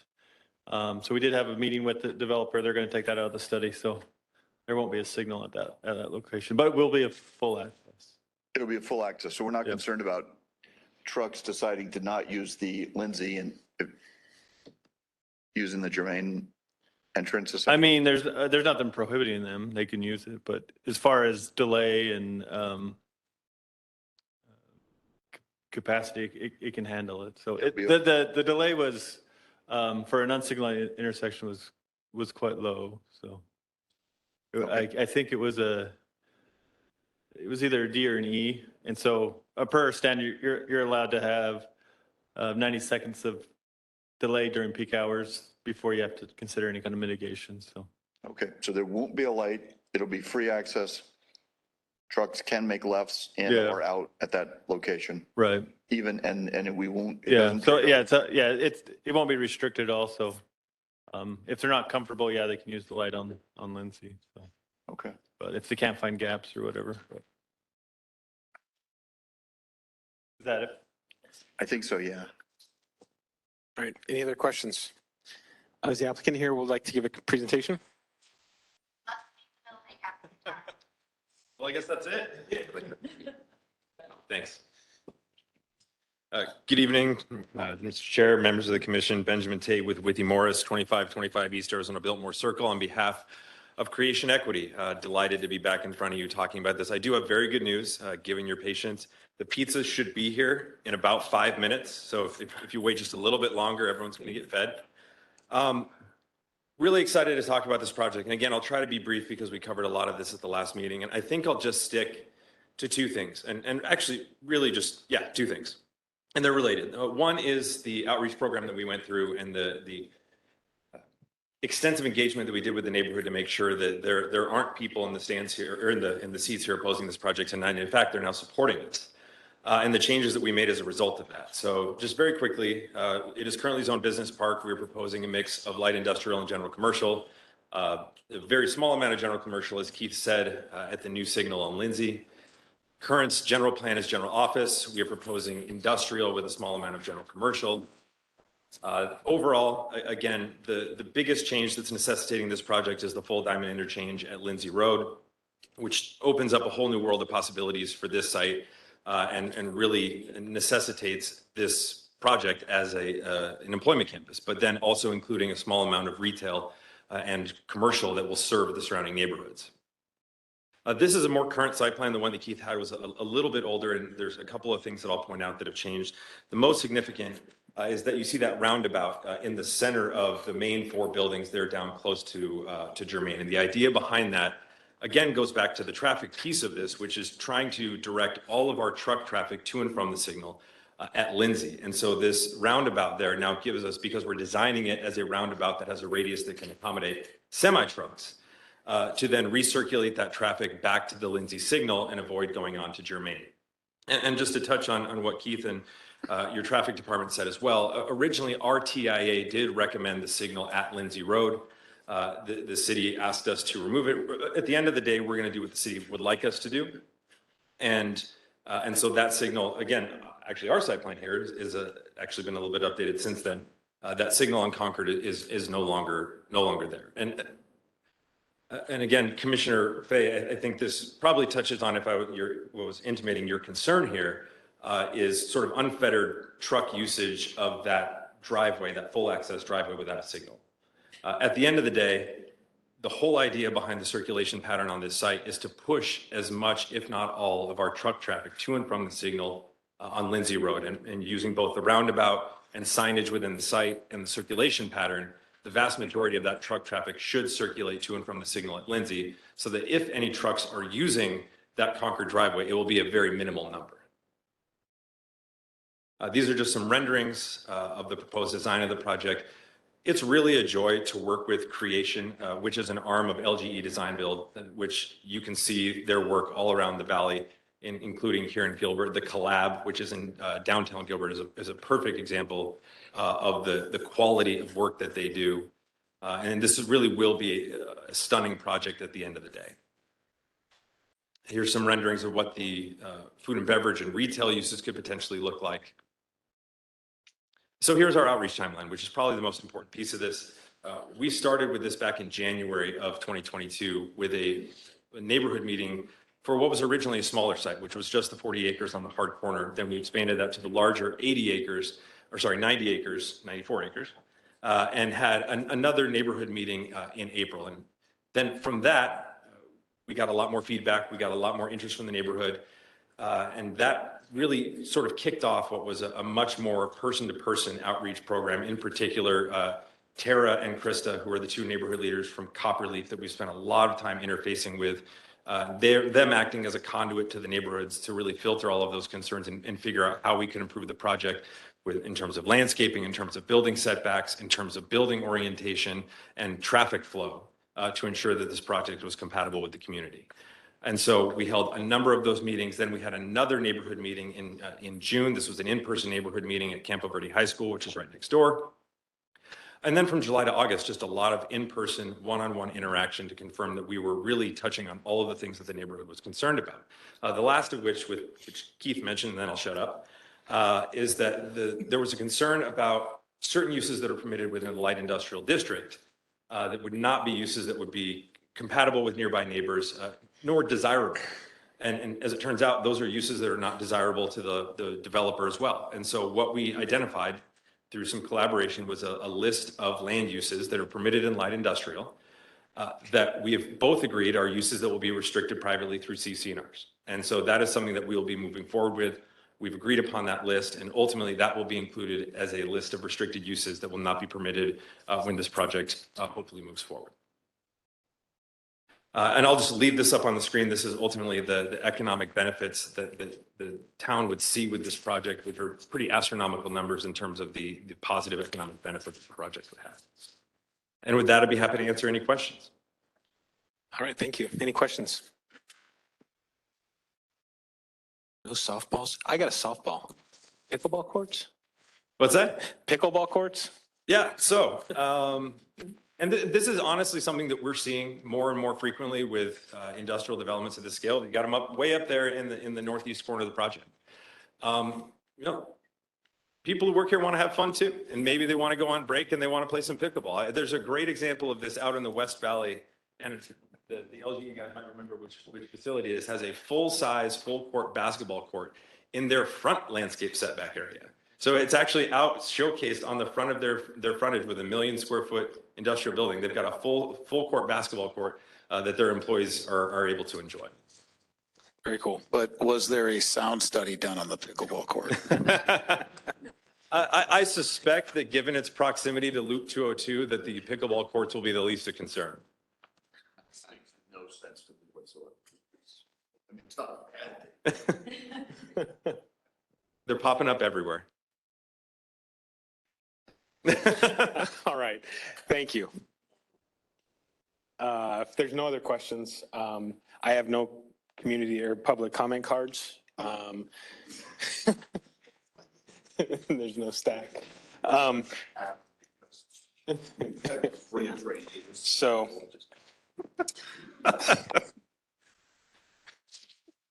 All right, thank you. I'll make sure to thank him at the office tomorrow. We'll go ahead and close the public comment, bring it up to the dais. I will entertain conversation or a motion if there is one.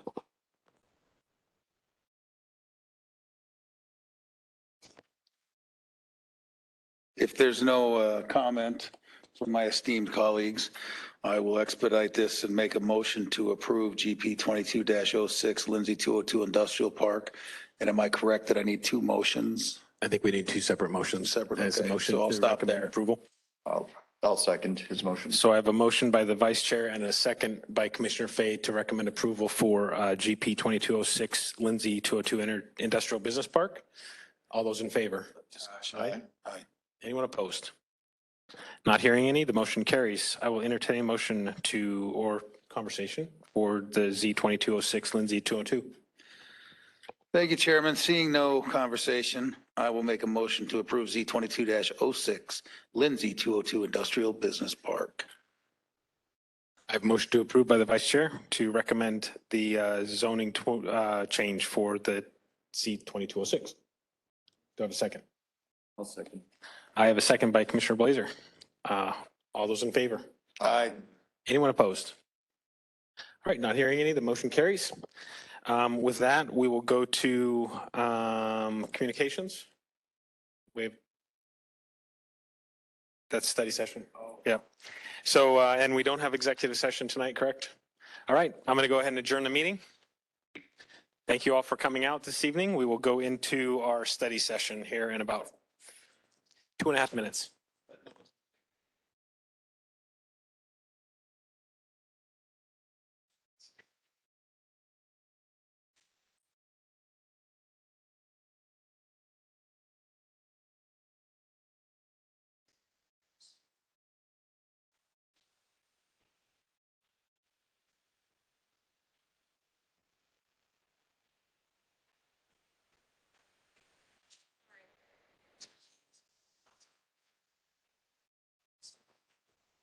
Andy's up next.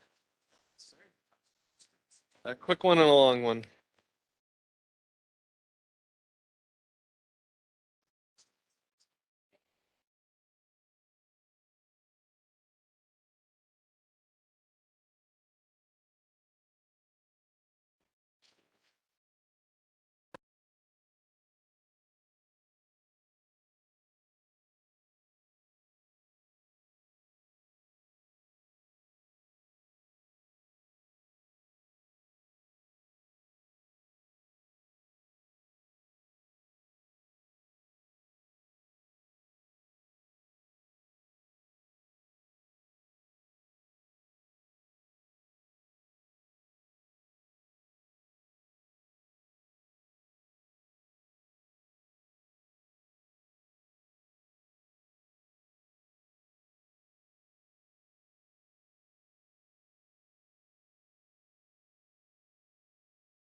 All right, we're gonna get started.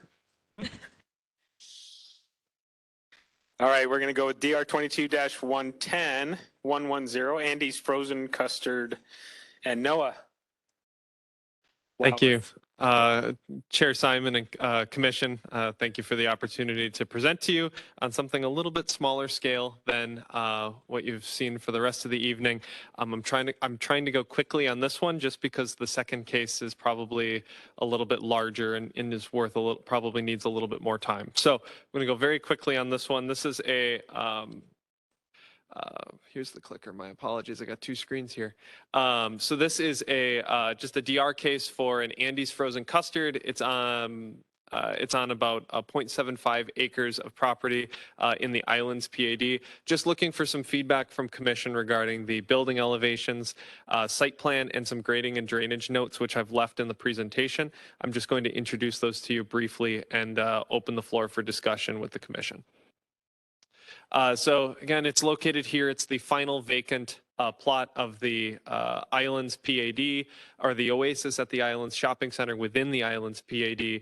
0.75 acres, has existing access points. It is just a vacant lot that is zoned shopping center with a general commercial land use designation, and then is subject to the Oasis older comprehensive sign plan, but fits within the master site plan and has to connect all of its infrastructure. Site plan, one of my arrows disappeared, so my apologies for that. Don't know where it went. It stormed off. There's a 1,200 square foot building that you'll see here. It's built in a similar style and location to the Andy's Custard sites that you'll see throughout the town of Gilbert. I think there's 3 or 4 of them now. They have a one-way drive aisle running counterclockwise through the development, exiting on the south side, entering on the northeast side there, and then having a drive-through lane that loops around. It's a business that's heavily reliant on its drive-through. It has a fairly long drive-through with an overflow queuing lane going back to the north on the other side of the building. There's my arrow. So you can see just how the site functions. It's very simple. It has a very large pedestrian area in the front of the building, meant for kind of enjoying custard and to kind of to create a more pedestrian-oriented experience for people who do park and choose to order.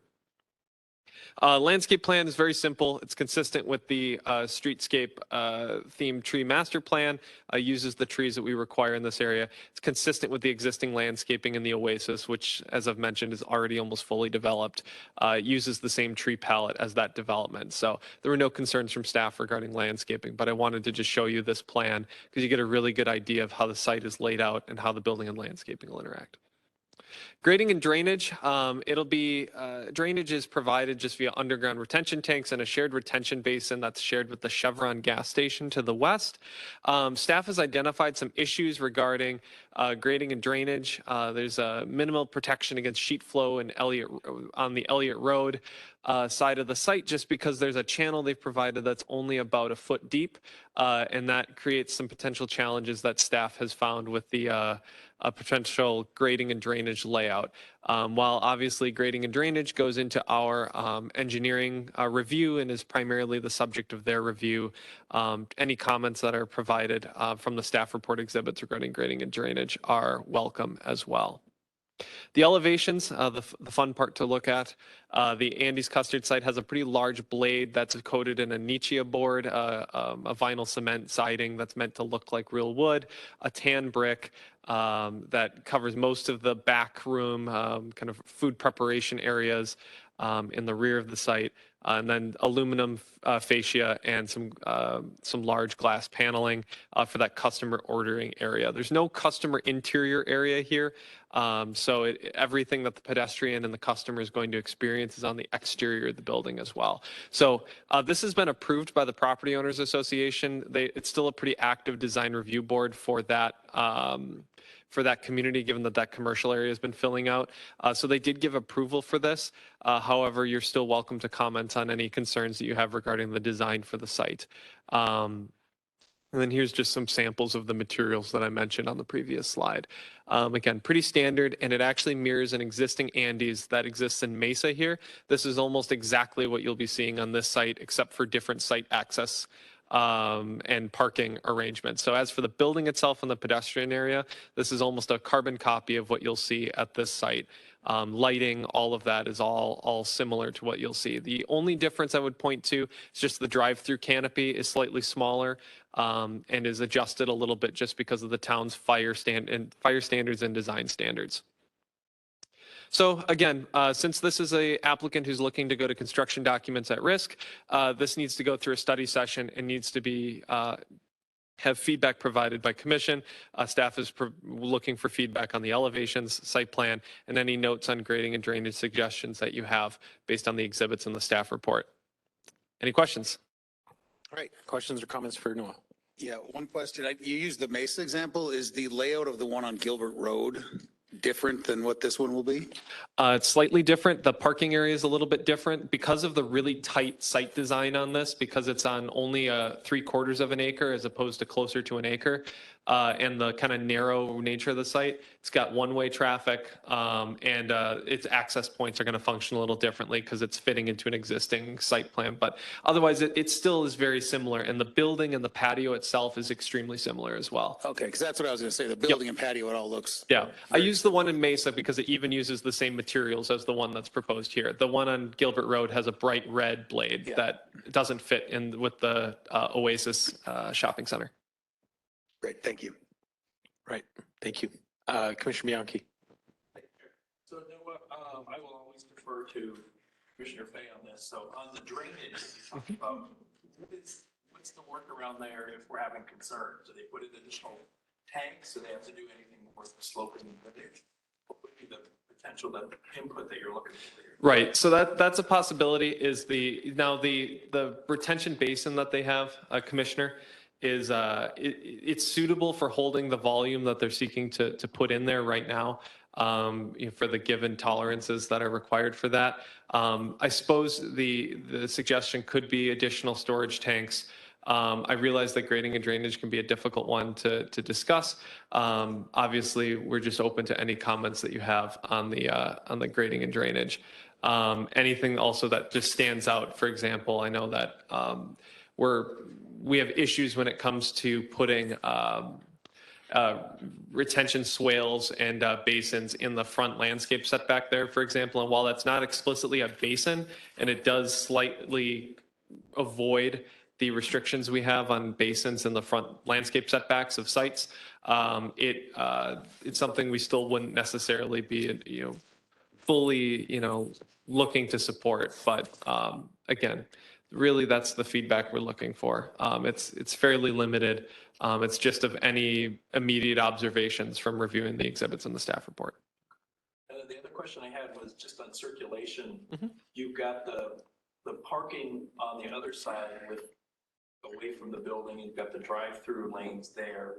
Any issue with pedestrian safety? I mean, or they're just not going to generate a lot of folks there? I mean, as far as orienting that parking closer to the building, not the drive-through traffic there. Yes, so this is, Commissioner, this is in our third review right now, and the dual lane there, where one is a through lane and one is a drive-through lane, those types of queuing lanes tend to be something that we provide comment on. We really like to avoid that because it can create, you've seen, for example, the Chick-fil-A on Stapley, which is again in Mesa, but you can see how the lines loop around a building like that, parking can't exit, and it makes the whole site kind of freeze up and become unusable. We had some concerns there, so all the parking got moved to that western side. For example, there used to be 3 spaces in that interior area where the handicap space is. Now there's only 1. We do understand that there could be pedestrian concerns from the parking spaces on the outside of the site there. However, with the queuing lane, it would be stopped traffic. While there's the visibility concern of coming back to your car, staff deemed that because of just the lane width and everything else, that it was suitable enough where traffic shouldn't be moving fast enough to be able to cause substantial concerns that we could rectify given the size of the site. Sure. Is there shielding at the drive-through to keep the lights facing the entrance? No, not in the way that perhaps we could explore potentially, Commissioner. There's It can be. There are benches and a fencing there, but not a landscape wall there, for example. So that's something that planning staff welcomes revisiting with the applicant when we finish this round of reviews, for example. They have screen walls around the rest of the drive-through there, and then they've pulled that back a little bit and increased the size of that exit just to make it make flow a little bit easier, avoid any issues with that. So it could be a challenge to implement, but it's something that we can explore as planning staff. We'll take that comment into consideration. Yes.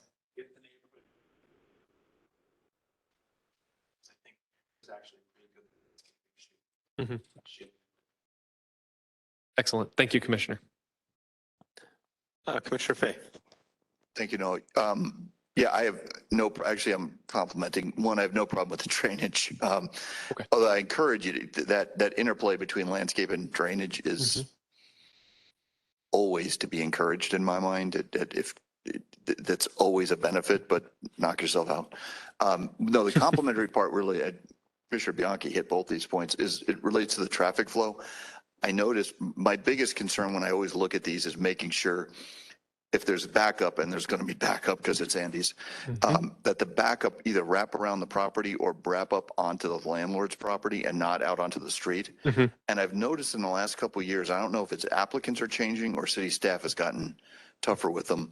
It seems like all the designs we're getting in used to essentially be designed to back up out onto the street, and now they're designed to back up internally. And I don't know if it's COVID kind of got everyone going through drive-throughs and got everyone thinking this way because Chick-fil-A became and Cane's became crazy, or if it's just some kind of widespread change throughout the industry. But that's, I saw immediately, this is what I like to see, is where the wraparound's internal to the property. So this is more kind of an attaboy.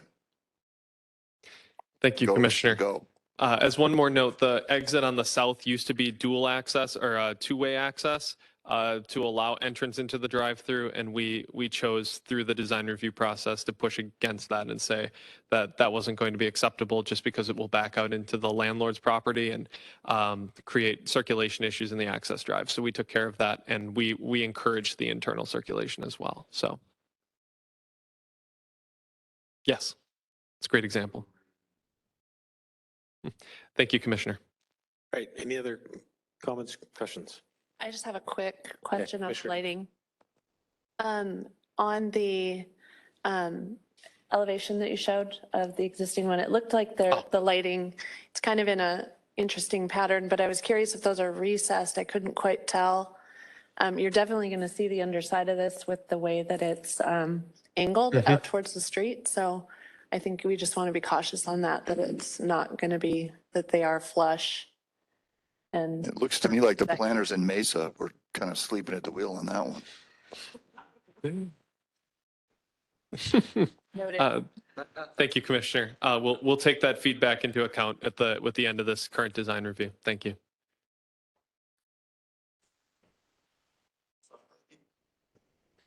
All right, I'm getting a little punch drunk here.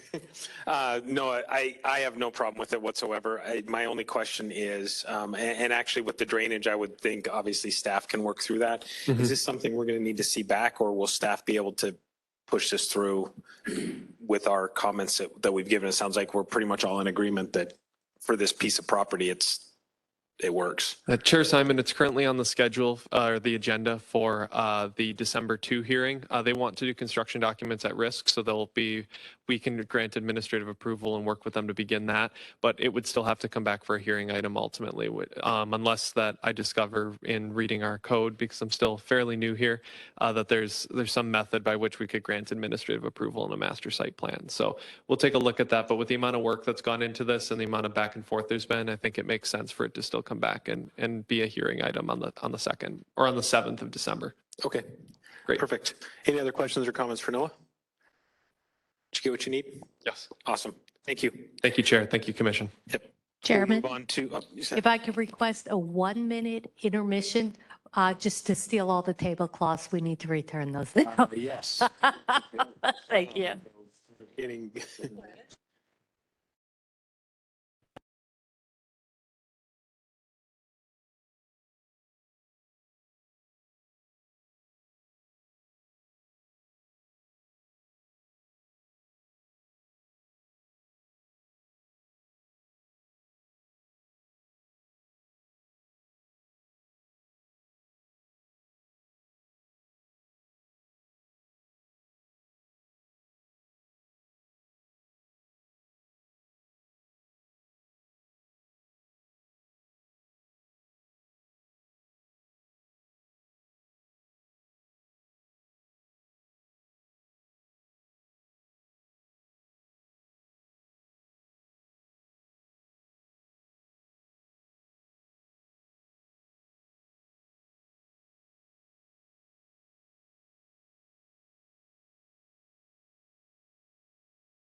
Now that I feel like my undergarments are showing. All right. Samantha. Yes, and Noah. Oh, and Noah. Okay. Yep. And Noah. All right. You're on. We are talking about the Z2213 mixed use zoning district. Yes. Last but not least, I hope you have your thinking caps on though, because we're asking for a lot. Okay. So Planning Commission saw this 2 weeks ago at the last hearing as an initiation and citizen review item. And tonight's presentation, like I said, is different because we're presenting the actual meat of the text amendment. And I know it's been a long night, but here we go. I would second that as well, just very quickly, Commission. This is a zoning amendment that's pretty groundbreaking for the town of Gilbert if passed. It's something that we haven't done before in the town. And so, it's a lot of material that'll be thrown at you tonight, but it's given just the kind of new, the very new nature of it, it would be, we're really looking forward to receiving comment from you and really digging into some of the details of what's being proposed and how we can improve it to really serve both, planners, the development staff, and the public really, really well. Awesome. Yeah, those were some of my talking points. Okay, so here's a quick agenda. Well, I'll run through the first 3 bullets, and then the majority of the stuff is going to be in the last 3. Okay, so tonight, again, no motion is required or request, no motion is required. We are just looking for input on the following bullets. We're presenting the development standards, use table terms, design guidelines. We're going to talk about the relationship with the general plan and any other input your heart desires. And you'll see that slide again at the end because we're asking for a lot. So again, this slide was from last time. Why is it needed in Gilbert? There are a lot of reasons why a community could benefit from mixed use zoning. It's a tool that would help properly administer the LDC and execute our general plan. And we've just seen a noticeable increase in mixed use proposals. We're seeing a lot of innovative things come our way. Additional reasons for why staff is proposing this text amendment is it's a specific general plan implementation action. That's the snip down there at the bottom. And the stuff to the right is, if adopted, it's going to be a great tool for meeting a number of other actions and plans that further the vision of the general plan. Here are just some examples around town. For those who weren't able to tune in last time, we showed the slide to point out that mixed-use development already exists around our vibrant community. This next slide is exciting because it really set up the framework for how Noah and I did our research, and we're really proud of it. We're planning nerds over here. We compiled a huge list of peer communities based on demographics, the city or town square mileage, and really tried to compare it to Gilbert's. We selected a few cities from within the Phoenix Valley that have a similar suburban development pattern. And then with each of these cities, we dived really deep into their zoning code structure and the equivalent of their general plan or comprehensive plan, whatever they call it. Then we also used Gilbert's old projects, old and new, as case studies, asking ourselves what worked well, what deviations have applicants asked for in the past, what feedback have neighbors and elected officials given to those projects. We really relied upon a lot of our town records, planning staff's collective experience and history of previous attempts at the mixed-use zoning and mixed-use projects. And then finally, to fill any of those gaps, we sought out the latest research and practices from books, articles, and professional associations. Okay, so I want to note that this text amendment does not mean any property will be automatically rezoned. All properties using this zoning district, 3 of them, will need to apply for a rezoning application first, and if a general plan amendment is needed, but hopefully not with how we have structured things. So we looked at the existing categories within the general plan framework and then carefully paired the zoning with those categories that already have a certain expectation for a scale of development or overall residential density.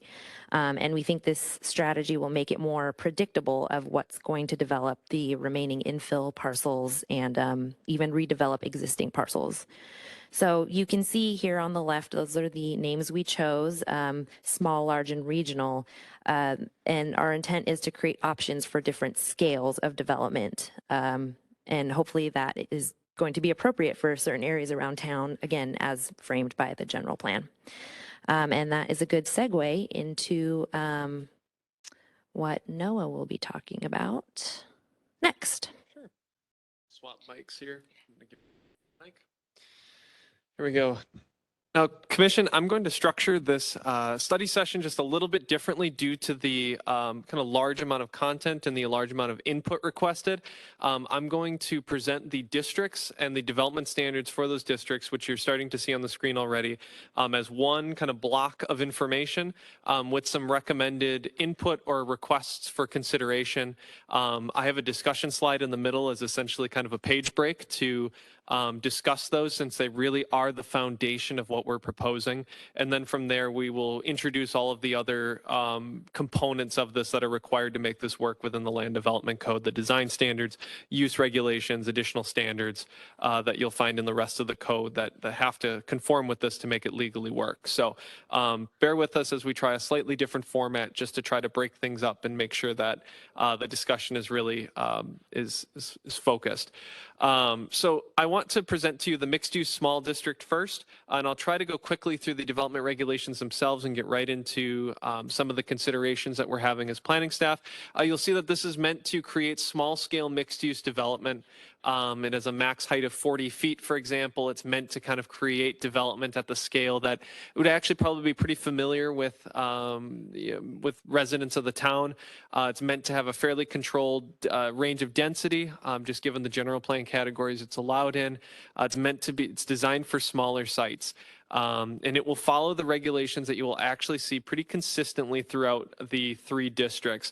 A set of setbacks, which is standard between all 3 districts, which is a 20-foot arterial setback, residential setbacks, so starting at 10 feet, with additional setback requirements based on height, and then also a step back requirement, which I'll detail in a moment.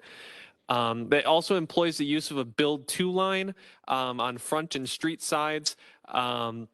It shares the regulation with the Heritage District that 50% of each structure has to, or patio area of said structure, has to be in that build to area, and then required landscape areas. This is much more flexible, so it doesn't have that transparency requirement for ground floor retail or anything like that, and is meant to be flexible with fairly minimal setbacks that, again, will be more determined with other vehicles or other tools in the zoning ordinance. We have 2 additional standards that are unique to the mixed use small that I want to draw your attention to. The first is an additional height allowance, and you'll see this with the mixed use large as well, but it allows an increase of height up to 55 feet, so 15 feet higher, so about an extra story of height, with an additional findings of fact that demonstrates what's been given to you here.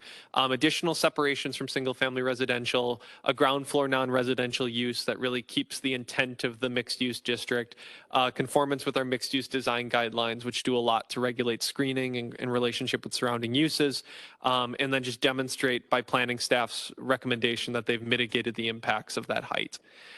Then additionally, we have a regulation for mixing of uses, which is unique for each district and has to be to kind of maintain the integrity of a mixed use district, that there has to be a minimum of at least 1 residential component along with 1 other use on the site. Given that this is meant to be more of kind of a neighborhood scale development, that residential component of that site can generally soften that development a little bit more, and again allows it to be a little bit more compatible with surrounding neighborhoods that aren't, SF35 neighborhoods, but are going to be more residential in nature. It's going in neighborhood commercial, neighborhood office areas, things like that, meant to be more neighborhood scale. So, and then we had that's all written into the zoning ordinance text. So we've done internal and external review we've had this available since we initiated it with you for some public comment from the development community. We've also had an internal review with all departments of who touch any given building or development review. And there were two items that we wanted to bring to your attention for a potential recommendation, input, commentary on what might be a best path from a development perspective. The first is increasing the flexibility of landscape and open space requirements. This was echoed by both private and public sector reviewers of this. And so we wanted to recommend the possibility of creating a tiered open landscaping requirement. So for really small sites, say a basic live work unit on less than an acre, for example, your open space requirement is minimized, whereas the larger sites are going to have a little bit higher of a landscaping requirement that will allow for landscaping along the arterial and meet the open space design standards that we've set forth for this. And then we also recommended that private open space be allowed to contribute to meet that requirement, as in the Heritage District, our other really prominent mixed-use district, although we also have the gateway districts as well. The second is just an increase in allowable height. We talked about 40 feet. As new mixed-use buildings get developed, there's an increased demand for fire suppression systems and building utilities that can, support these non-residential uses on a ground floor a little bit more. So increasing to 45 feet and then subsequently that height bonus to 60, eliminating that story requirement to make things a little bit more flexible for developers, and then maintaining all the required setbacks as you saw. So things to consider, to keep on your mind, to save for comment at the first discussion period. Mixed use large looks very similar. I'm not going to run through every single development regulation again, just that the height increases to 60 feet, that density increases a bit accordingly to support the kinds of larger buildings that you'll see in this development or in this zone. And then you start to see the rise of a transparency requirement and a minimum site size of about 5 acres for the mixed use large, for example, just given the amount of site services, the amount of open space, all of that to fit with the scale of the building, we recommended a minimum site size of 5 acres. You'll see similar additional standards here, the mixing of uses, a minimum of 2 uses on the site, providing a little more flexibility given the size of the sites as to how they orient those on the property. The transparency requirement, the 50% ground floor frontage, which is pretty standard for a lot of mixed use ordinances in the country. And then the additional height allowance of up to 75 feet with the approval of the additional findings of fact that you saw with the MUS district as well. A couple revisions for you to consider with the mixed use large, the same open space flexibility, maintaining a 20% landscape requirement for this district, but again, using that private open space as contributing to meet that requirement. Remember, that's also paired in the code, as you may have seen in the staff report, with a requirement that 50% of space must be deemed usable by planning staff. So it has to be some sort of active or passive recreation space, plazas, patios, areas that can be used, not just landscaping on its own. Then you have the increase in allowable height, again, a 5-foot increase to reflect the changing demands in the commercial ground floor spaces, and also, as I forgot to mention on the last slide, in Class A office space as well. Although office demand is dropping, there are still areas where that's being implemented, and should that be implemented in a mixed-use concept, this just provides the flexibility to allow someone to have a greater range of uses they could put into that mixed-use development. And finally, adjusting the use requirement, just adding a stipulation that at least one of those buildings should have a minimum of 2 uses within a single structure, just to maintain the integrity of the mixed-use development, so you don't just have 2 single-use buildings that could have been created by traditional zoning with a minor land division and a rezone. And I wanted to show an example from actually my old neighborhood that I used to live in, Grand Rapids, Michigan, that may illustrate why we went this direction with this stipulation. Just really quickly to introduce you to this is a very large mixed-use development. It's about 12 acres of land with public right-of-way through the middle of it. But there's a lot of single-use buildings distributed through that site, but it's that multifamily residential with a grocery store underneath it that you see on that southern part of the site that really emphasizes that this is truly a mixed-use development and not a handful of single uses all distributed together in close proximity, which while valuable, doesn't get at the heart of creating these kind of mixed use districts that really have a lot of synergy to them. They don't have to be multi-story buildings like this, but we're trying to create, again, kind of dynamic districts, and these dynamic districts can be complemented by the creation of buildings with multiple uses in one, adds a lot of building diversity, and maintains that integrity of the mixed use development pattern that we really want to preserve with this code. We don't want it to become a loophole for other types of development, to have relief from setbacks, increased height allowances than what their traditional zoning would otherwise allow them to have. Then the mixed use regional, which is probably the one that was most targeted to a particular style of development, but is an important one still, 80-foot height, 25 to 50 dwelling units per acre, because it's meant to kind of improve potentially some of the products you see in that multifamily high district, really try to create more, district type development, and a max site size or minimum site size of 10 acres, and the same regulations you saw before. And this time just with the 3 unique uses. We got the ground floor frontage, and then very similar recommendations to before: the private open space, the increase of allowable height by 10 feet to 90 feet, just to accommodate the types of development that we're seeing potentially requested with, say, the Rivulon development, some other large mixed-use developments, and then the same use mix requirement that I already mentioned to you in the mixed-use large code. One last slide here, just some additional standards that go with all 3 districts. We have a residential setback by a height, so over 20 feet on a side or rear property line that is abutting single-family residential. There's a setback of 1 foot per 1 foot of height above 20 feet. And then buildings above that minimum height or that maximum height in a district have a step back. That's part of that findings of fact, and you'll find that in your staff reports to review. Then the build 2 line I mentioned already, we have a standard to restrict arterial access just due to just traffic conditions on arterials, trying to encourage access from collectors and locals where possible unless that is not available. So trying to kind of go in that direction. And then just the parking setback is the last one I really want to focus on. Parking, we want to locate on the side or rear of a building. So we max at 5% of parking located between the street or internal drive and the building frontage. And we wanted to reserve that for accessible spaces, rideshare spaces, things like that. Everything else is you can review in your staff reports. It's really smaller details about mixed use planning.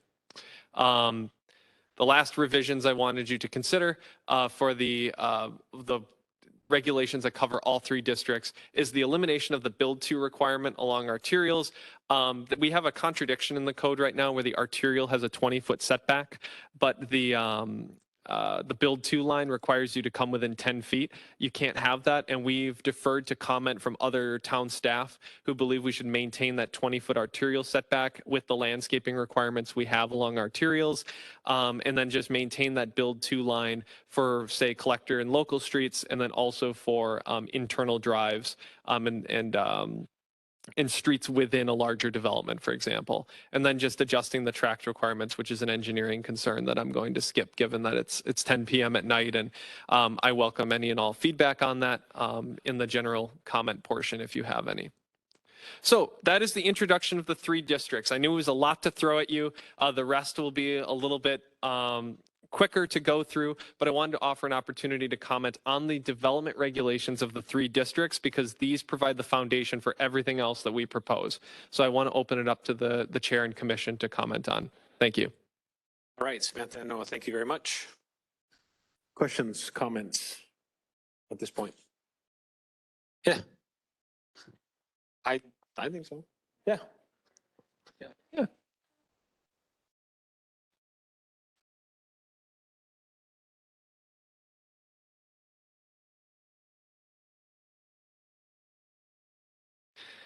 Yes, so the PAD is still available for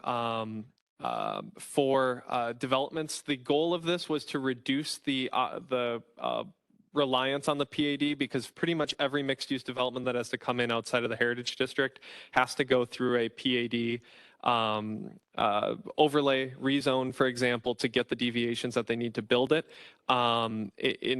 if not that, then also potentially development agreements, things like that. So it's fairly complex. We're trying to streamline that, but they still have that option available.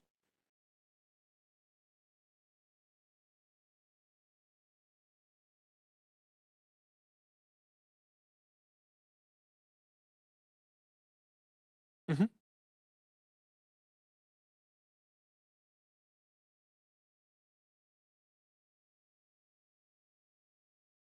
Mm-hmm.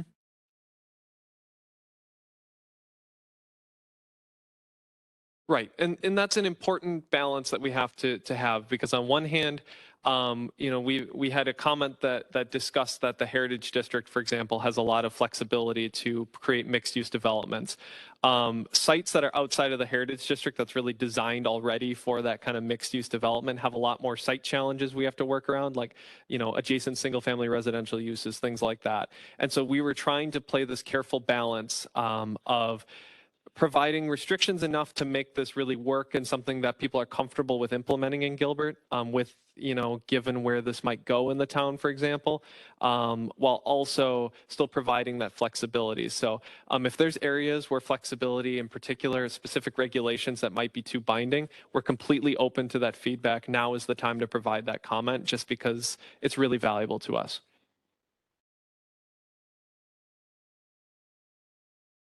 Yep. Mm-hmm. Sure. Yep.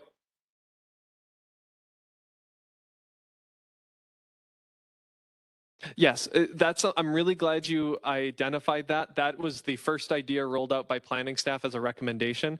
That was originally much higher, and you know, we had staff, of course, say no, we need to make that lower to work with, you know, to work with the kind of development that we're seeing at that size of site, for example. And so that is one of several ideas. I've drawn up a use matrix that I threw in the trash for like different, you know, and we may ultimately just make that a lower requirement for those smaller sites, and then for the larger sites still require a little bit more, given that we want to encourage public spaces around larger buildings, and we'll have arterial landscaping as well.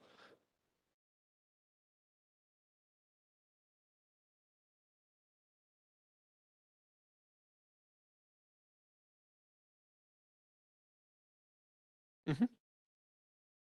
Yes.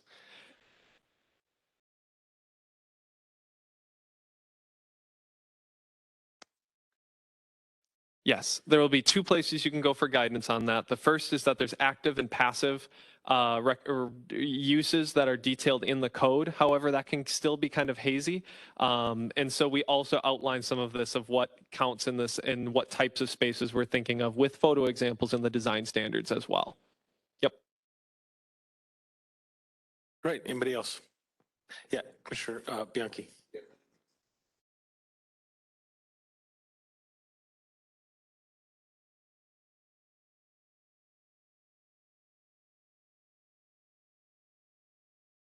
Mm-hmm.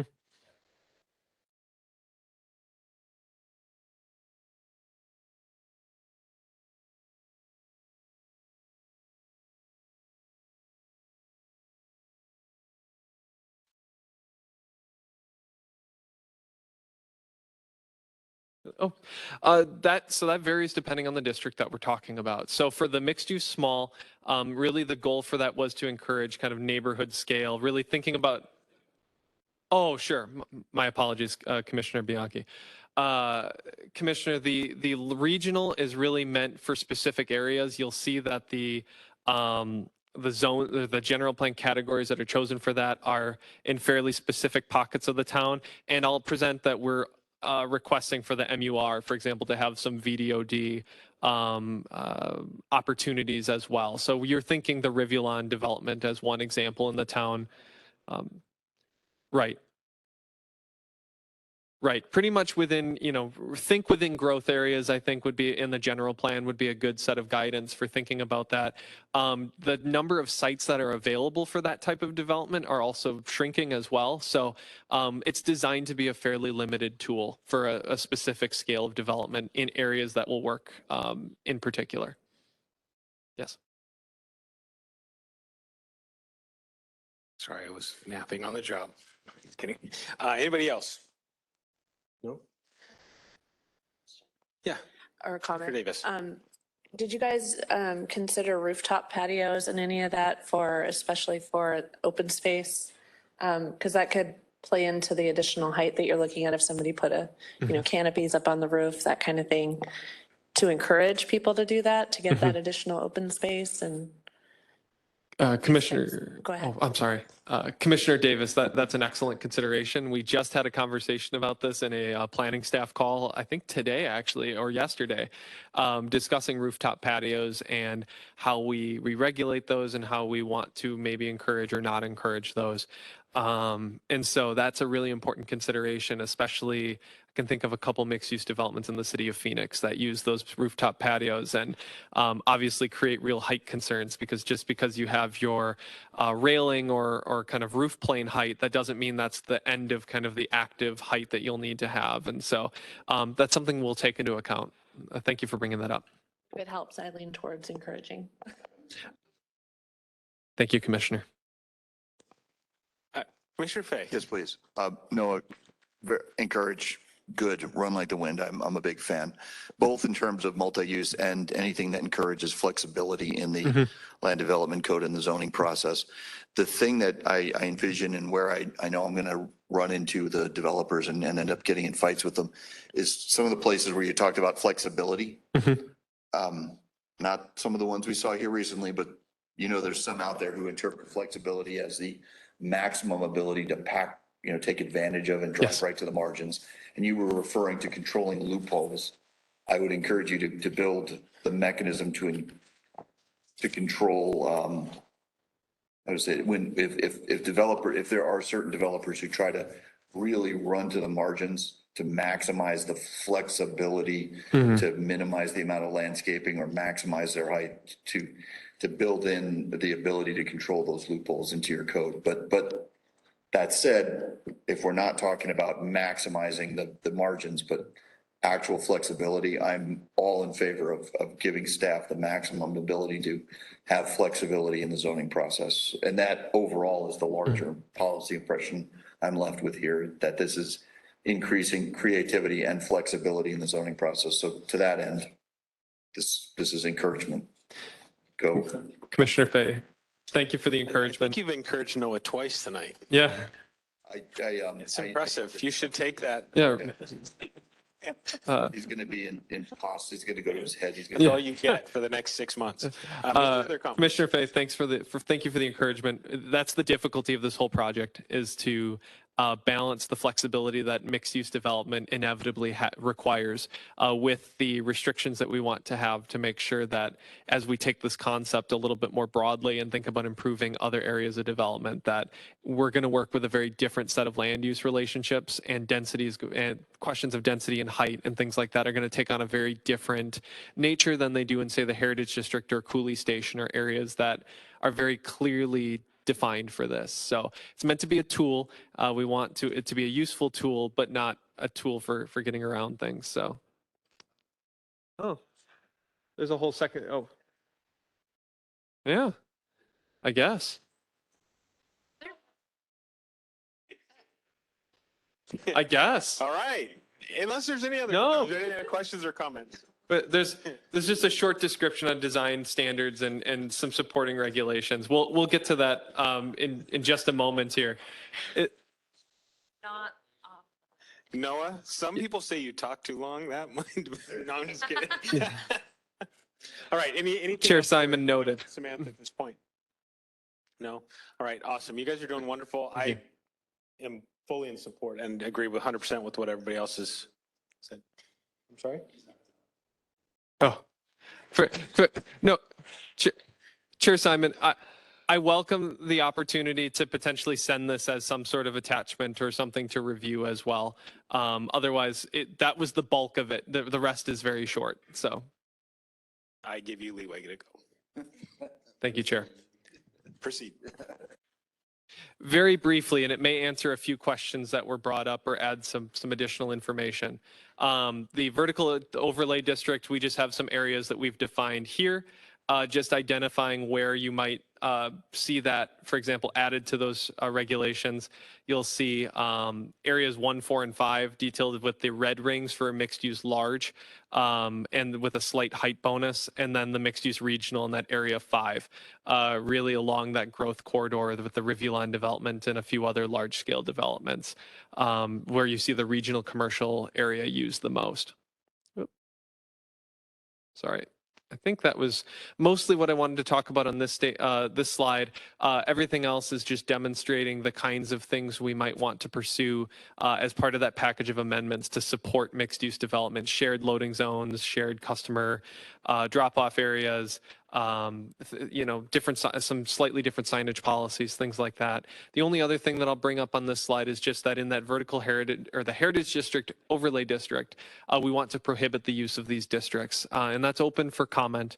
But we believe that we should rely on the HVC zoning district and the design standards that are paired with it, and avoid conflicting design standards with allowing this in the heritage district. Support the vision that's already been approved there. Then there's just a design standards booklet. It's meant to just regulate 4 components of development: the street design and site circulation, building layout and placement, the open space landscaping site design, and the architectural character of buildings. So thinking about kind of building a site from the ground up with kind of building your streets and your circulation going up from there. So it's meant to be a very user-friendly document. You received a text version of it. It will have photos and graphics, but those haven't been added yet. We just wanted input on the draft text documents in particular. Just those development standards will apply for, or those design standards, which we're going to rename design guidelines to fit what they are, will fit for the 3 zoning districts that you've been presented, and then any loft above multifamily projects that you'll see in the zones where those are still allowed. So you'll just see those in the zoning districts provided below. So if someone comes in with a project with that loft above component, those design standards will go into effect as well. Just meant to achieve what I would call, and I want to summarize to you as our goal, is really starting to achieve a development greater than the sum of its parts. As you move from greenfield development to infill development, that becomes really, really important of starting to think about how you create development that goes beyond just individual sites and how they function, to starting to think about how multiple sites can kind of come together and create whole districts that actually create kind of a uniform feel and experience, something that is really identifiable and bigger than just if all of those sites were individual and you had to just get in a car and drive to each one as its own separate island in a city. We really want to promote that kind of thinking as we go forward with the mixed-use development pattern, and the design guidelines are designed to encourage that and give planners tools to really make sure that we're doing that. I'll let Samantha briefly explain the mixed-use development definition change. We'll talk about the use standards and then we'll be done.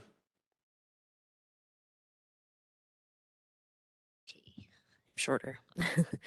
Okay, so last time we talked about the current mixed-use development definition, and there was a comment mentioned to clarify whether residential would be required, because if you read it, it says residential and non-residential uses. And it's a good comment and it's brought to our attention that the definition is a little outdated. So we took the opportunity to reform it and rework it a little bit. There it is. And so this is captured in the staff report. Hopefully you were able to read it a little bit beforehand, but we just think it provides clarity and better consistency with the 3 districts, everything we've talked about thus far with our current LDC, with the 2020 general plan. And this definition, although it seems longer, it does retain some of the original language, but it just feels a little more inclusive and refreshed to everything that we've talked about thus far.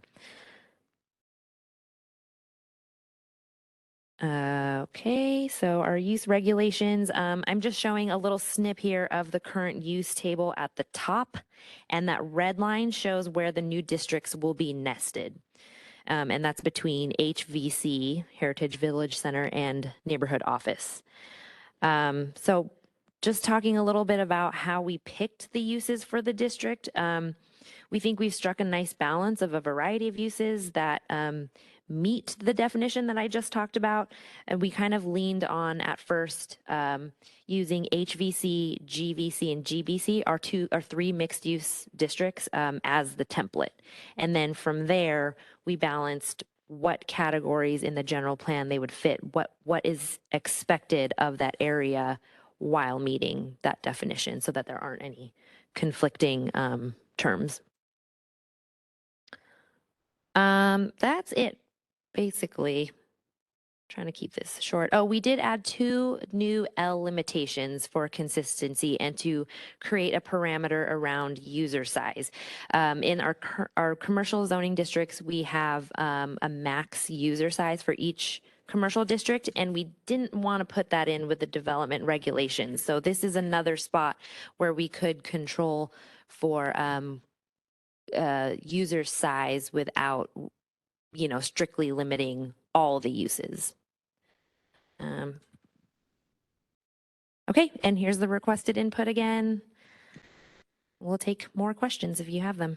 Fantastic. Thanks for staying up with us on this one. It's a really important initiative that we're taking on to carry out the general plan. Eager to share it with you. Thank you. So I just have a quick question, if I may. On your use table regulation, you've got the hours. Looks like you're limiting the hours 7 a.m. to 10 p.m. Am I understanding that correctly? Yes. Do we know currently with Epicenter, there's a few bars in there, drinking establishments in there. Do we know what those hours are? Are they 10 p.m.? Is that there? Or are those open later? I just think, because I'm thinking about that type of development. So if you've got that, I'm not saying we need to go to 2 a.m., but maybe we go to 11 or midnight. Because I would assume the 10 p.m. is based on noise ordinance. Yeah, that's a great comment.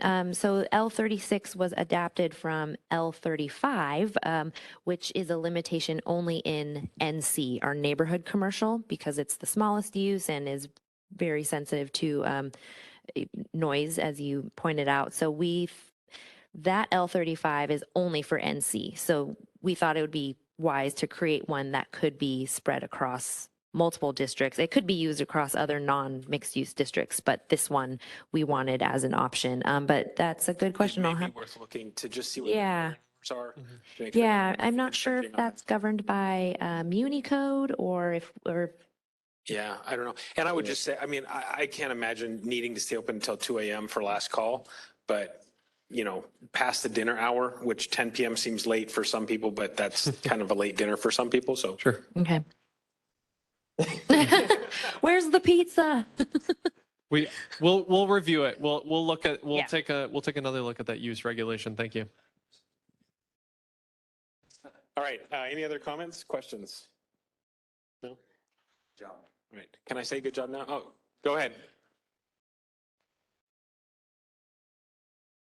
Mhm. Mhm. Mhm.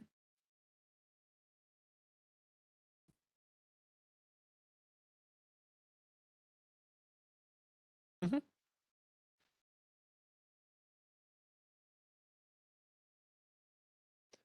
That's great feedback. I'd love to touch base with you afterwards, by the way, just to talk a little bit right after the hearing here. So thanks. Oh, sorry, Commissioner, just to be clear, you're saying maybe shore it up a little bit because it would be open to scrutiny based on the length? Okay. Mhm.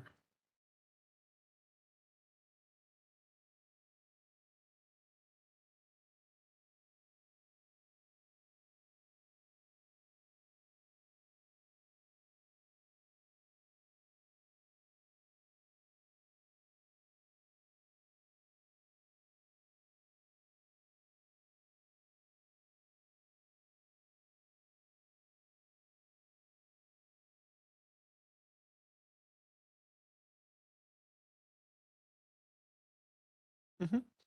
Yeah. Really great. helpful. Yeah, Thank you. Appreciate that. Right. Great. Any others? No? Awesome. Thank you, guys. Wonderful job. Chair, commissioners, thank you. Thank you. Thank you all for staying late. Very tough case tonight. Appreciate it. Hope you all have a wonderful evening. I will not be here in November, so the continuance I should have voted for.